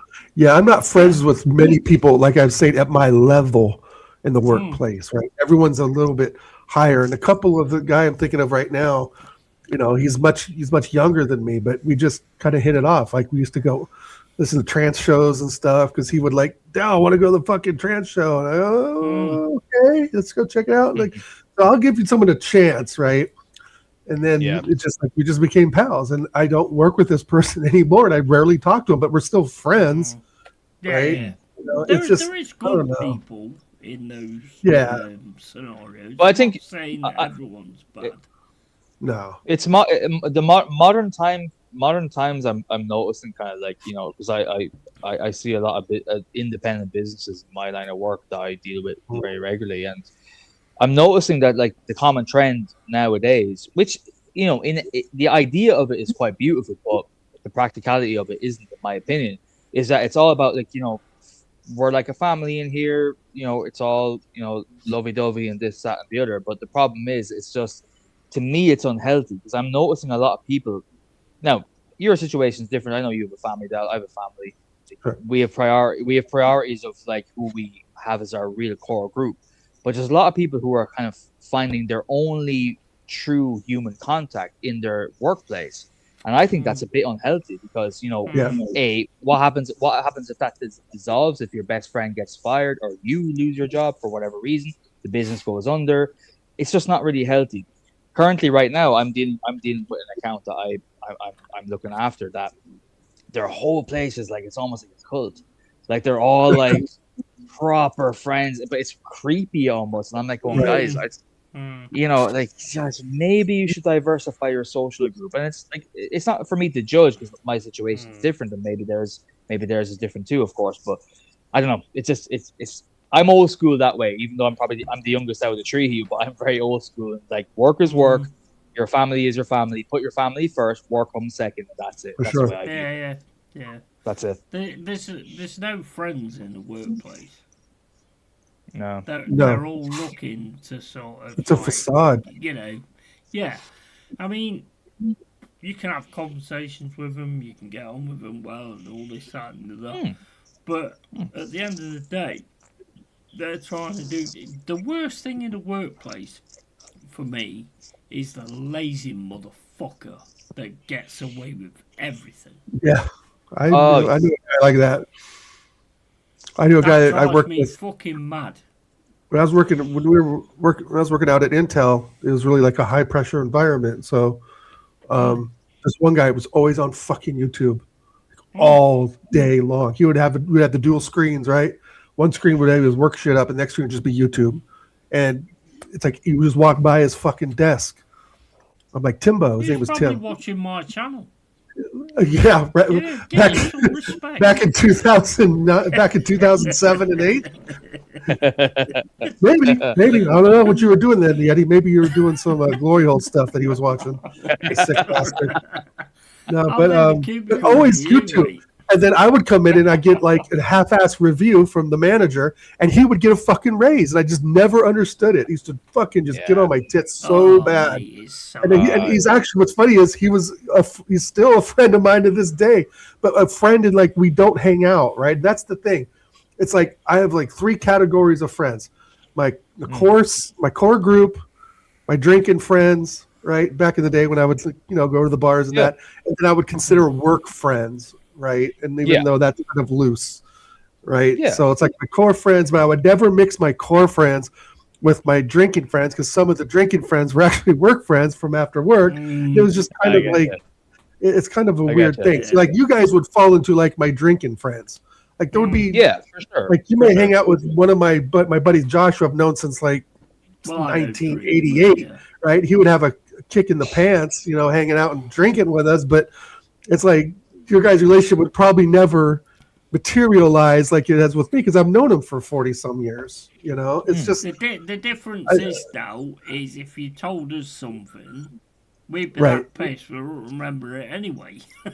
There you go. It would never come back at you. There you go. That's kind of the difference. I mean, listen to this, right? When I was working at Noah, there was a guy there who was Russian. Yeah. He didn't know a word of English. Not a word of English. So I turned round to the management and I said, like, what happens if there's a fire or something like that? And we're all shouting fire, and that dumb cunt is just standing there not knowing what the fuck to do and all that and that. And I got took in the office and disciplined. Yeah, but you call him a dumb cunt, bro. Well, I probably didn't say that. I might have. You probably did. He did. He so did. He did. 300% did, bro. No, I got disciplined. You know he did, Carl. I was know, having bro. a problem with him being 100%. Russian. That's what I got. I know. For. It was Probably like, went to Russia in the middle of that, Carl. going Dumb on. Russian. But I'm sorry, Man. but am I the only one that's got reality here? Because if we don't know if there's a fucking fire, that's a big fucking issue. Because the guy's gonna fucking burn to death. I think. I mean, he's a fucking awesome. Hopefully he would anyway, notice. so, Was he blind? I would have been happy if Was he a mute Yeti? Was he a mute Russian cunt?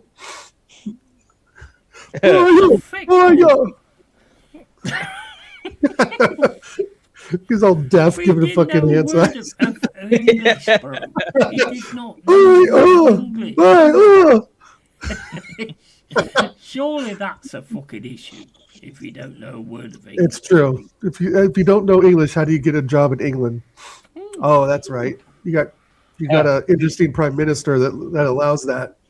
No, mate. Let's not get started. Here we go. Oh god. Here we go, Dal. You better strap in. Let's talk about our government leaders real quick and how brilliant they all are. Oh god. Mate, none of them are good. None of them have your best interests, or none of them. No, true.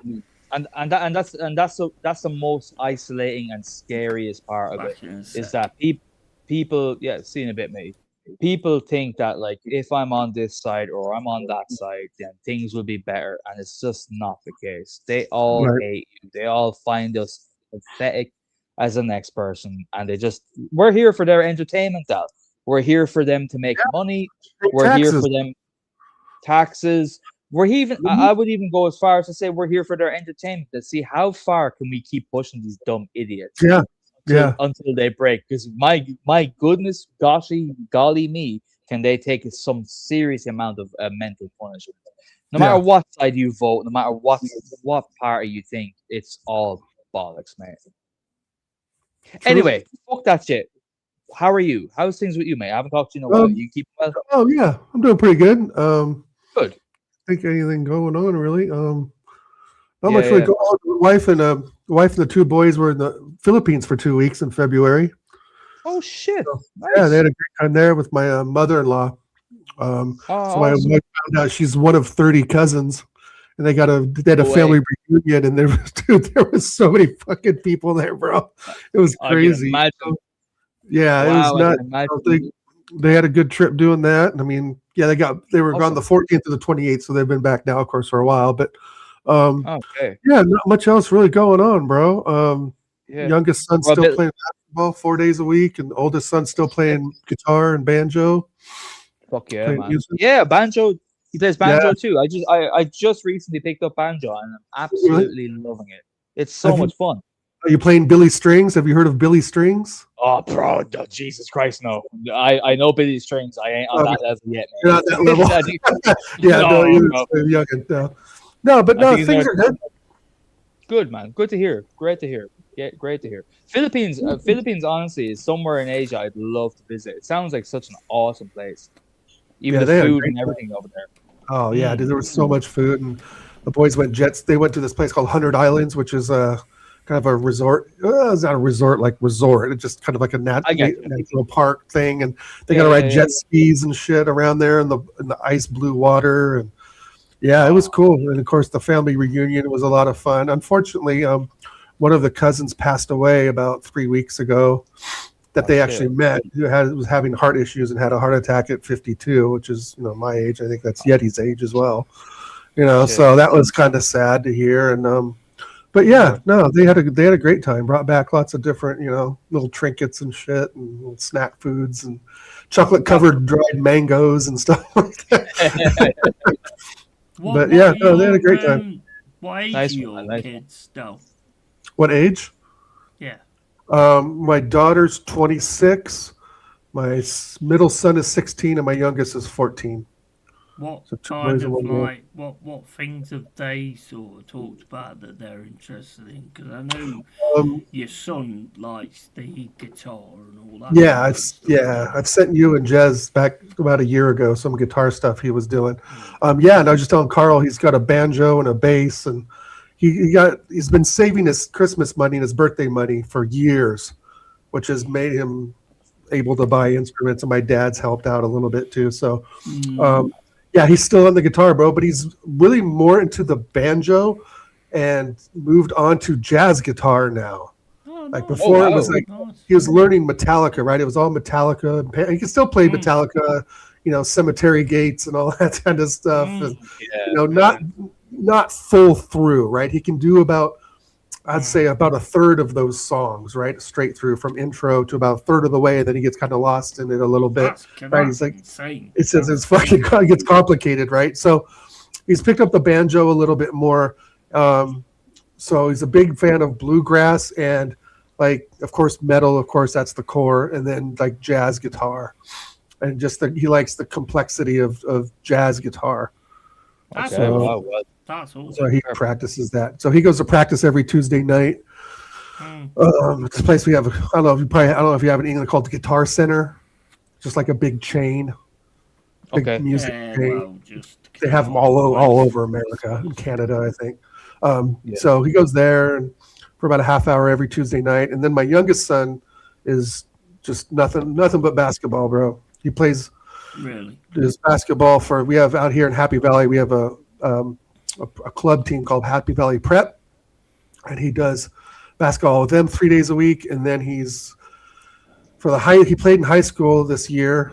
And then so the high school, one of the high school coaches started a club called Elite Impact Basketball. So he plays on that as well on Sundays.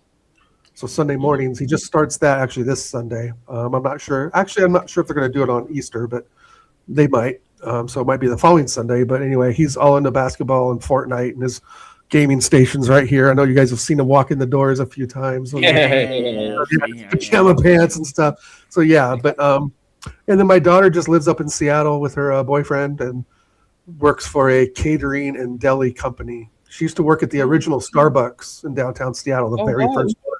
Yeah, and that's a really like a fancy Starbucks. I think I've seen it before. No, it's not. No, it's pretty old school. It has the old wood sign, and there's an area called Pike Place Market, which is the most touristy spot in Seattle. So there's a line out the door, bro, like a fucking mile long. But it's known as the very first Starbucks. And, they're all over, of course, in America. But they're very much like, well, even when we were in London, they looked the same, right? That brown and tan aesthetic and glass and black and stuff. And the coffee in Starbucks is absolutely atrocious anyway. I think it's not bad. I don't know. I only like the Frappuccinos. That's all I really drink there. That and the hot chocolate. I'm not a big coffee guy. But there's a big coffee culture in Portland. Am I mistaken? Massive. Yeah, it's huge there, right? Yeah, Seattle's even bigger, but Seattle's only 3 hours away up north. Okay, right. So Seattle's up north in Portland, and then like San Francisco, of course, in the Bay Area. Do you actually see a lot of the protests in Portland? Oh yeah. On YouTube. Is it all massive? Over the place? It's a very progressive, left-leaning city. Yeah, we were even known pretty much worldwide for having the most no drug laws. They just criminalized drugs here, and a lot of that was due. I think the three of us even talked about this sometime last year or the year before, but a lot of that was due because people's families, bro. These are people's brothers and sisters and kids, right, who are suffering from heroin and fentanyl and meth abuse, and it's like, they come from good families, and it's like they don't know, what do you do when your 22-year-old kid is strung out on drugs? You can't put him in jail, right? There's no room, and Portland is just so they finally curbed that law because they were having people literally just dying on the streets. People selling it with no real. Yeah, right. And I know that happens in London. That happens all over, right? And it's shocking. So it's a lot of left-leaning policies that really put this city in a hole. But other than that, it's a very progressive city. People are really kind of normal out here, but there are pockets that you wouldn't want to be around in at nighttime. Right, and that's not even counting the gang areas, right? The Bloods and Crips and Hoovers. We got all that shit out here too. You know, Okay. but it's because we're so close to LA. It's only like a 14-hour drive from LA up to Portland. The thing is, though, what you've got to understand is like when these people start doing the drug dealing and stuff Right. like that, where do they get the money from? They steal copper and metal. No, listen to what I'm going to say. Sure. I believe personally that comes from the people in power that put these people in those scenarios that creates the division. Sort of. But I personally know people that have OD'd and died. I've seen people strung out on pills, friends from school. I've known people that have overdosed and died. It's like, it's a real hard one, Yeti, to really kind of just say it's that, right? You can't really just throw a dart at it and say that's the reason why. It's a multitude of reasons why people fall into like really hard drug abuse, right? No, it's one thing to be. That's kind of not what I'm saying. What I'm saying is the major drug dealer gets the money from somewhere to be able to provide those drugs. You would probably laugh at me when I say this, but the Mexican cartels. Yeah, but again, it's coming from somewhere instead of actually. I mean, apparently they have started taking on a lot of Mexican cartels, from what I've heard. Yeah. I don't know. Yeah, for sure. For real, but yeah, I mean, they just busted some cartel members in Salem, which is our capital. It's the capital of Oregon. With 12 guns and $50,000 cash and 3 pounds of meth. I mean, these guys literally, because you can go state to state without like the checkpoint, right? Like in Mexico, to California and Texas and all that, there's checkpoints, right? They have the border and customs people. They have drug sniffing dogs, and they rip your car apart, and they find kilos of coke or whatever in there. But if you're going from California to Oregon, bro, it's just a sign that says "Welcome to Oregon." There's no checkpoint, right? So it's a. I've been around. Sorry to put in. I've been around. I've been around some. I have to be kind of careful how I phrase this for various reasons, but I've been around some people that were dealing in certain things in my youth, and I will say how dealers often operate. It's like a recruitment sort of thing. So, say if you have an interest, at least in Ireland anyway, you have an interest in trying weed. You get weed very easily. You find your local dealer. He'll give you a bag of weed for free, or a small serving of weed for free. You come back, you like it. Same thing with whatever tier of drug is next. And then these guys are always scouting. That's what they are. They're opportunists, because at the end of the day, it's a business, a nefarious one and a horrible one, but it's a business at the end of the day. If you were an avid drug user and then you were deciding to sell, I'm pretty convinced that those guys would have enough have enough material at hand to be able to go, here, I'll front you the first, say, I don't really know terms that well, but let's say 100 grams of, 100 grams of whatever. Here you go. You pay me when you can, and off you go. You start making money, and that's it. Like, it's if you're a bit entrepreneurial, that's it. That's how you start, and you build your empire from there. I'm not sure how much of a kind of a psyop it all is. I don't think so. I think it's just the nature of humans. We look to exploit ways to make money, ways to break the law, as I suppose, in many ways as we can. But we can't deny, I suppose, at the same time that the people who are caught for using drugs, especially in the States, I mean, the private prisons is basically an industry in the country, right? So like it benefits people going to jail for weed for they're caught with an ounce of weed, they go to jail for a year or two, which is incredible, insane to me. So there's moving parts in that. And that depends on the state, right? That depends on state to state, state laws, state drug laws, right? Texas, if you get an ounce of weed, you could be 5 to 10 fucking years, bro.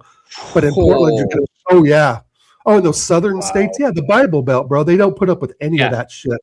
right? But up here in the Pacific Northwest, which again, Washington, Seattle, even of course California, are very liberal run states, and we've seen the good and bad of that, right? It's not right. It's like you can't say, oh, it's liberal, it's bad, right? I can say, well, it's down south, it's bad, right? It's conservative, it's bad, and then we are having this political talk again. The fact of the matter is that people want to get high, regardless if it's weed, meth. We always have. Whatever. Always have. They want to get drunk, right? Yep. People want to drink. Here we are. Yep. Right, and here we are. And so the way Portland and a lot of other states in the country have dealt with the marijuana users, people that can somewhat control themselves, is to legalize it, right? Because at the end of the day, if you're putting someone in jail for 4 to 5 years on weed, what are you really doing? You're making a hardened criminal out of them. It's not rehab. Jail is not rehab. Right? Absolutely. Right? Yep. You're making them more violent criminals, and you're also putting their life on the line. Now, should a weed dealer get as much years as a meth dealer? No. Right? And some states that are more progressive and left-leaning have different laws for that, right? Yeah. But you go down to Texas, bro, you get caught with meth or any certain amount of meth, you could be doing life. And that could be your first offense, because some of these states do absolutely have zero tolerance, right, in their court system, right? While Oregon has a very liberal court system, right? The way that it's looked at here in Oregon and Washington is that people need rehab, not prison sentences. Prison is for real murderers, obviously rapists, child molesters, all that bullshit. Right, dedicated people of the nefarious way. Right, exactly. Yeah, exactly. So, so that's like the good and bad, and that's like what they think of Oregon as like hippie haven, and it is to a point. But to be honest, those are just like neighborhood areas. Right, the whole city's not like fucking that TV show Portlandia. I don't know if you've ever seen that or not. I have actually. Yeah, right.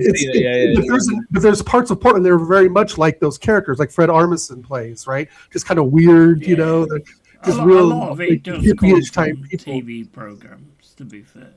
What's that? Because a lot of it does come from TV programs, because that's kind of all we see in the UK.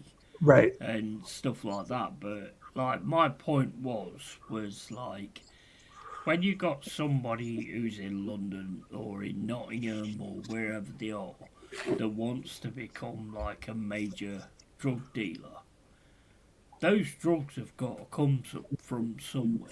Armenians.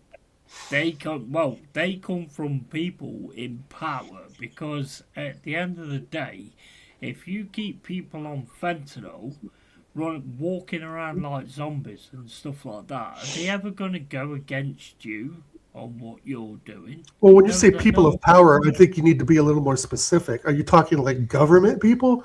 That's a bit of a stretch. Yeah. I don't know, Yeti. That's a bit of a stretch. I don't know of any state legislators that are wanting their population to be doing fentanyl or meth. What Carl was saying earlier is that you meet someone. Kind of people that have the money to do it. It depends on what you want, right? Your weed dealers could be the same as your meth dealer, but probably not. I don't think there's anything wrong with weed. It grows in the ground, so I don't think there's anything wrong with. I agree, but I'm saying there's two different types of dealers, right? There's your weed dealer, and then there's your fucking meth dealer, which is a whole different breed of person, right? That's a whole different world, right? And that's the thing, is like, I think, like Carl was saying earlier, as humans, we get suckered into some of this stuff, right? First it's weed, and then it goes to ecstasy, and then it leads to coke. And I'm not saying weed's a gateway drug. I know that's been said for many, many decades. Yeah. And I don't believe that. I don't believe that. But I do think that people want to get high, right? And sometimes the weed isn't enough, and then sometimes the ecstasy is not enough, and then the cocaine's not enough. And then now when you're dealing with meth and shit, bro, your life is a wreck. Especially with heroin and shit, and it takes a certain kind of person to get caught up into that. Like, there's no way I could put a needle in my arm. Like, there's no. Breaking Bad's a very good example, And if you watch Yes. Breaking Bad, and I'm sure you guys have seen it, and how it extends out more, right? You look at Breaking Bad; it's so centralized in the first couple seasons, and then it just gets bigger and bigger and bigger, and it stretches on to these guys and this group and this people, and that's how it happens. Speaking to that point, I've despite my early upbringing being a bit crazy, and I've been in very, very mad situations. Yeah, I'm very happy that I had the intelligence to recognize that the world of drugs, because as a young man, it's very lucrative to get into, because you see how easy it is to make money, how easily accessible it is. You could potentially be invincible if you have the right men around you. I'll tell you one thing, right? I'm very happy I saw the film Scarface at a young age, because I watched that movie and was able to go, oh, everything ends in shit. This guy was top of the world, but yet at the end of the day, he lost everything, and brutally so. That going forward in my life, I was like, do you know what? I'll rub shoulders with these people. I'll live the rough life as I had no choice to do.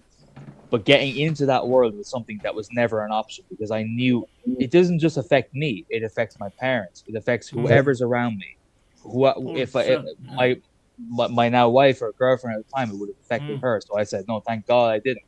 But there's a lot of people that they don't have that motivation in their life to have that stopping point of going, I don't care. There's a lot of people that they have a fractured relationship with their immediate family. They don't have a loved one.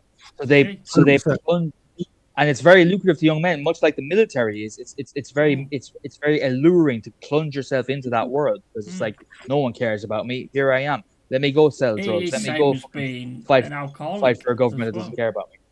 Well, exactly. Yeah, it's all of that sort of thing. It's same as becoming an alcoholic, because everybody looks at becoming an alcoholic as you just keep drinking, then you become an alcoholic. But there's people that can actually just have a drink and just not get in that. And I've always said the worst thing that a friend can say to you is that, oh, you're drinking too much, you're becoming an alcoholic, because then your mind starts kicking in and you're thinking, you know what, he might be right. And a lot of people look at that and go, well, if that's the case, then fuck it. There's nothing I can do about it. And I think that's a lot of reason it causes alcoholics. And alcohol is it's kind of one of those things to kind of just push away because it's so available, right? It's like, oh, that guy's a drinker, right? But if you ever seen like the movie Leaving Las Vegas with Nicolas Cage, is that alcoholism is a very, very physical, addicting drug, right? Oh, yeah. Say hello to my little friend. So it's like for hardcore drug use in America, I can see like Breaking Bad and Scarface kind of sensationalizing that a bit, right? But I would say there's some very, very good documentaries, probably even available on YouTube, about heroin use in America, and you can see. If you don't mind me jumping in very quickly, Breaking Bad and Scarface, they both hold the same message. Look what the end result is of all that sort of stuff. It's tragedy. It's tragedy in both. And I think I'll shut up in a minute, but a lot of people probably miss that. But that's the crux of that whole film. That's the story. It's terrible. It ends in absolute not tragedy. The right way to go.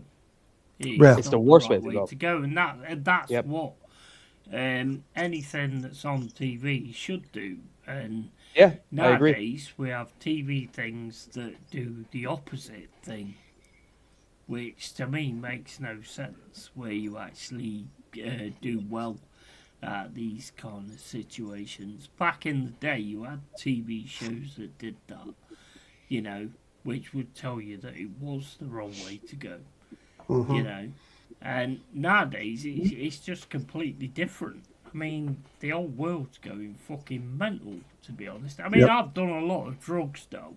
I've done a lot of drugs back in the day. Same here. Acid, never touched LSD. Never touched ecstasy. I'll tell you why I never touched ecstasy. MDMA, dang, Eddie. I'll tell you why I never touched ecstasy. Right? This is the thing that really put me off ecstasy. is because somebody told me that when you have ecstasy, you just want sex, and it doesn't matter what It's not true. sex the person is, man or woman, and that's the one reason. No. Sheep shagging bastards. No. That's the one reason I Sheep never shagging touched bastards. ecstasy. I was like, nope, that's too far for me. I ain't No, involved in that shit. It's just the most uncanny, warm feeling you can have. You just feel kind of liberated, but not necessarily like in a sexual way, of course. Is it? It's just- I don't know. I've never it touched is the it, best. so. It's No awesome. more.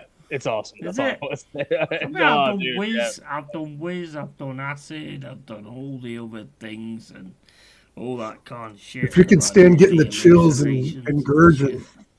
and have your jaw locking up and you get cold. Oh, it's the days after that. Yeah, Yeah. days after makes it not work. Dal, I sure. just But didn't want to take a drug that made me want to fucking shag you, bro.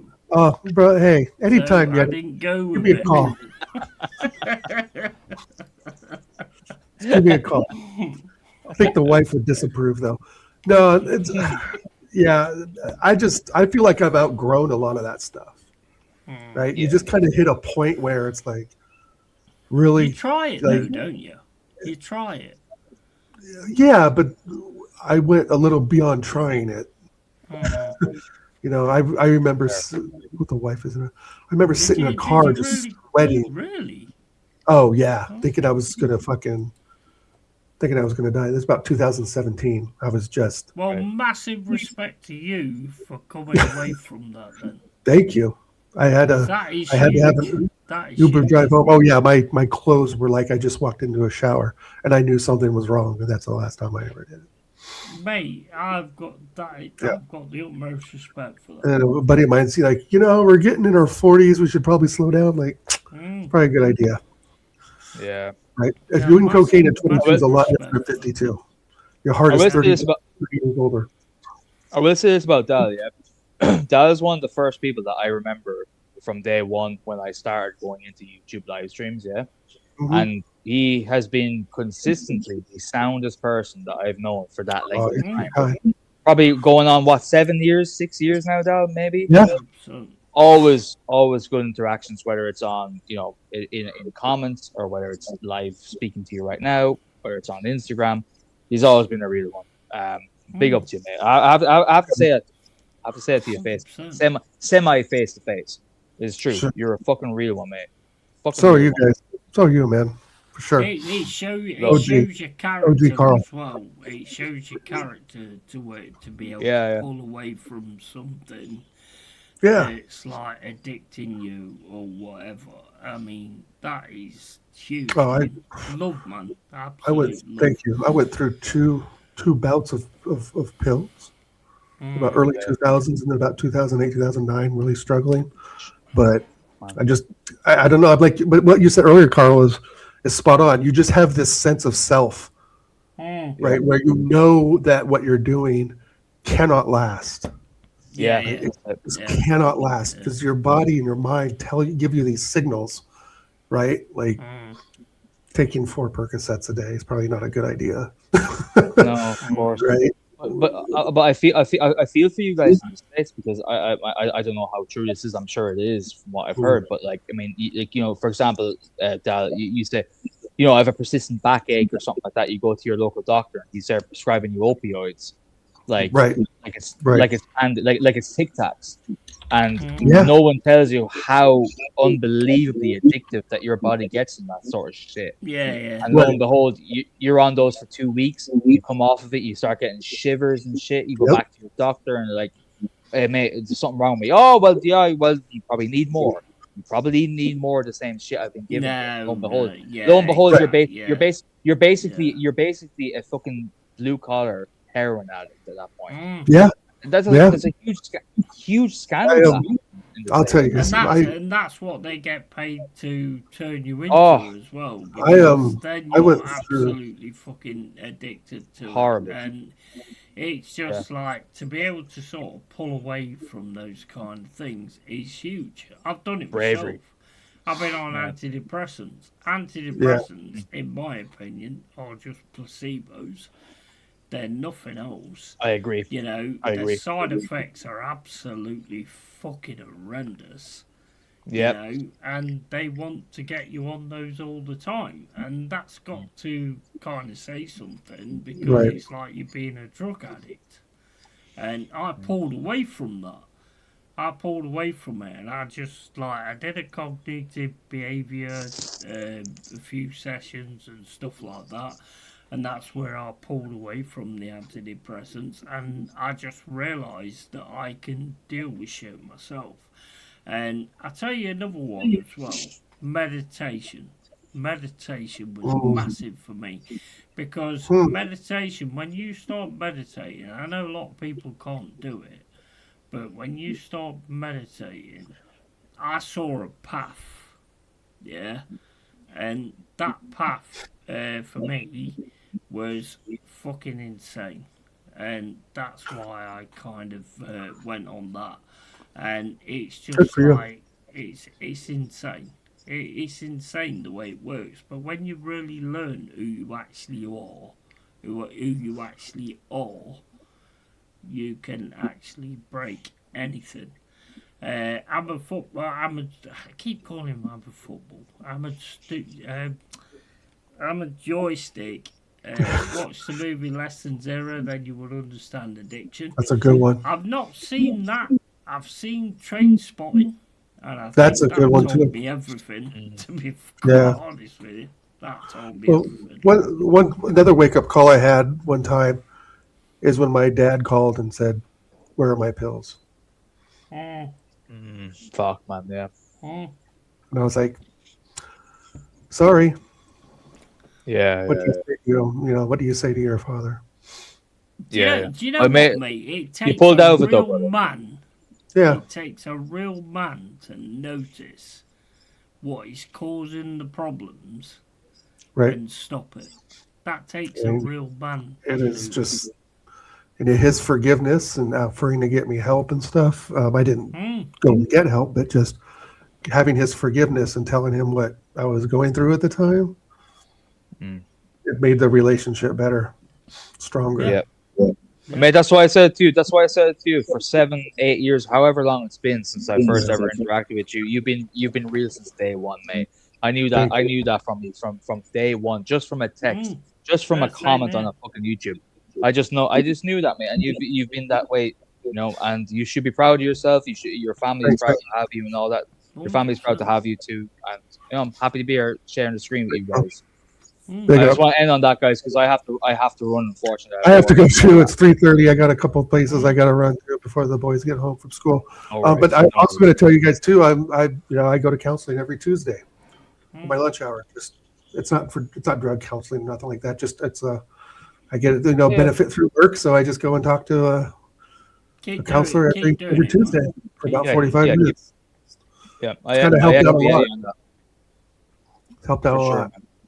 Thanks for having me on, Yeti. Carl, real one as always. Good seeing you, brother. Yeah, absolutely. You're a legend, man. You're a Have fucking a good evening, guys. You too, man. Love you, mate. Yeah, Love you see you both. tomorrow, yeah? All right. 100%. Cheers, fellas.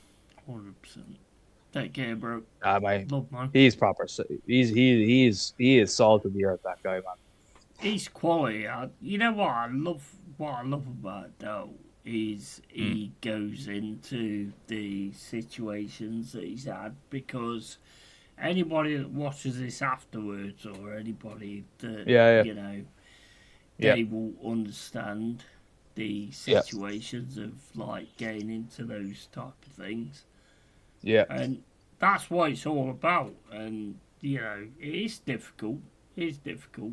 No, it's mad. It's mad. It's almost like I feel told I'm an alcoholic all the time, and there's nowhere near I'm a fucking alcoholic. Yeah, no, it's brave for sure, admitting all that sort of stuff and being real with it, because being vulnerable like that will only, if, as you said, if anyone listens to that afterwards and are in a situation like that, they can only draw inspiration from it, and that's why, 100%. And that's what I noticed from the guy. The first time I ever talked to him, he's a generous person just by the way he talks, by the way he laughs at what you say, he's always hyping up people around him. He's probably a very selfless person, which is my favorite type of people on the planet, because I'm the same way. He's a great guy. He's a legend. guy. I love him. As you said before, Yeah. first time I saw him on the stream and all that kind of Yeah. stuff, you could just see he wears his heart Yep. on his sleeve. Yep, And there you go. You can completely read it. And Yeah. he's an absolute quality guy, which is like why I invited him on tonight and the stream and all that kind of stuff. I mean, it's not about me, but you know, yeah, it's nice when someone opens up and like says what their situation is and all that lot, because I agree, it pulls but you closer to them. I agree. I'm just sometimes I get a bit uncomfortable because I'm like, fuck, you know, like just there's people listening to it. Should I say feel bad. Is he gonna use Yeah. this? I feel bad on their behalf because it's like kind of that's like which actually it's also a beautiful thing because it's like a conversation that, you know, I feel as though we should be having in person, you know, with a beer, with the three of us around the table. But it's also beautiful that like they want to have this, you know, even in this format. So no, it's all great. It's fantastic. And do you know what? Do you know it was a quiet night in the chat and all that. But I tell you one thing: everyone else who's not been listening to this tonight, they've missed out because this was a great real deal tonight. 100%. They've missed out, man. They've missed out. I tell you that. 100%. You know, watching their fucking drama content and clickbait content. Yeah, go ahead. Yeah. Go ahead. Fill your TikTok brain with that shit. This is real conversations right here. This is real deal. This is like real shit. You know, that's why as real as it gets. It's not always going to be about football. It's going to be about different things as well, and getting to know us and getting to know who we are. Yeah, exactly. Yeah, he's missed out, fuckers. Dickheads. Which is what a lot of people, you know, they like to know things about you. Otherwise, they wouldn't ask those questions in the chat. You know, like you've just said, how many's in the chat? How many's on the show? I don't give a flying fuck. Yeah. Because the ones that's in here are the ones that I give a fuck about. So, you know, it makes no difference to me. That was an absolute generational stream again. Yeah, it really is though. But that's like top tier fucking podcasting level shit right there, in my opinion. So, you know, I'm glad. I'm very, very happy to have been a part of it. I'm happy I hopped on. I must say I didn't really feel up to it beforehand because I feel like shit today. I just feel like fucking sick and all that. I did feel that actually. I think we might have a connection. I'm a bit sick. At some point. I'm a bit sick. Yeah, I did feel that a little bit, to be fair. But as it went on, it was just fucking brilliant, man. You know, absolutely brilliant, you know. Ahmed Joystick says, as the saying goes, there's more to life than sport. Absolutely. And I think that's like the best thing about the real deal, because you can like come on here and talk about your past and whatever you want to divulge and all that kind of stuff. You know, and if you don't want to divulge it, it don't mean that it's sordid or anything like that, or there's anything bad with it. It's just down to your own personal preference on whether you want to say that. Yeah, just have a laugh at least, you know. It's been absolute class. Absolute class. Yeah. Loved it, Quality, man. Mate. Love it all the time. It's great. Yeah, same, mate. Same. Love it. Absolutely. So, I'm privileged to be. Go on.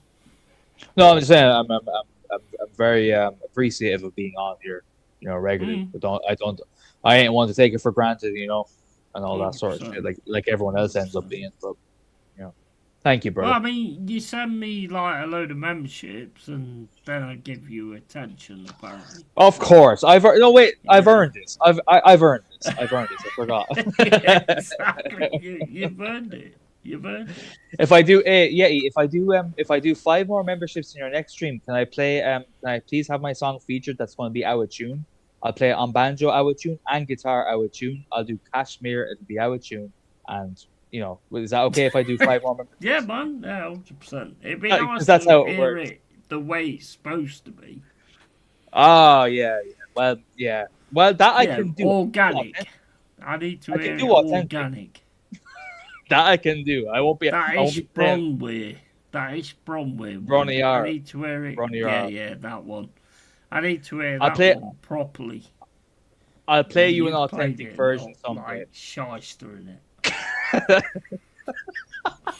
Yeah, Jesus. Yeah, bro. Honestly, I can't. Like, it's just crazy to me how someone can do that. But whatever. Here we are. Here we are, bro. It's Friday. Bitches. Anyway, guys, this has been the real deal. Yeah. Oh man. And it's goodbye from me. And it's goodbye from Cole. Big Keep love, it man. real. Thanks. Keep it yeti. Always.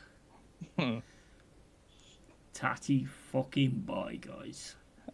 Take Legends. care, guys. Have a good Yep. Easter. Happy fucking Happy Easter. Easter. Christ Christ is is King. risen. Mm-hmm.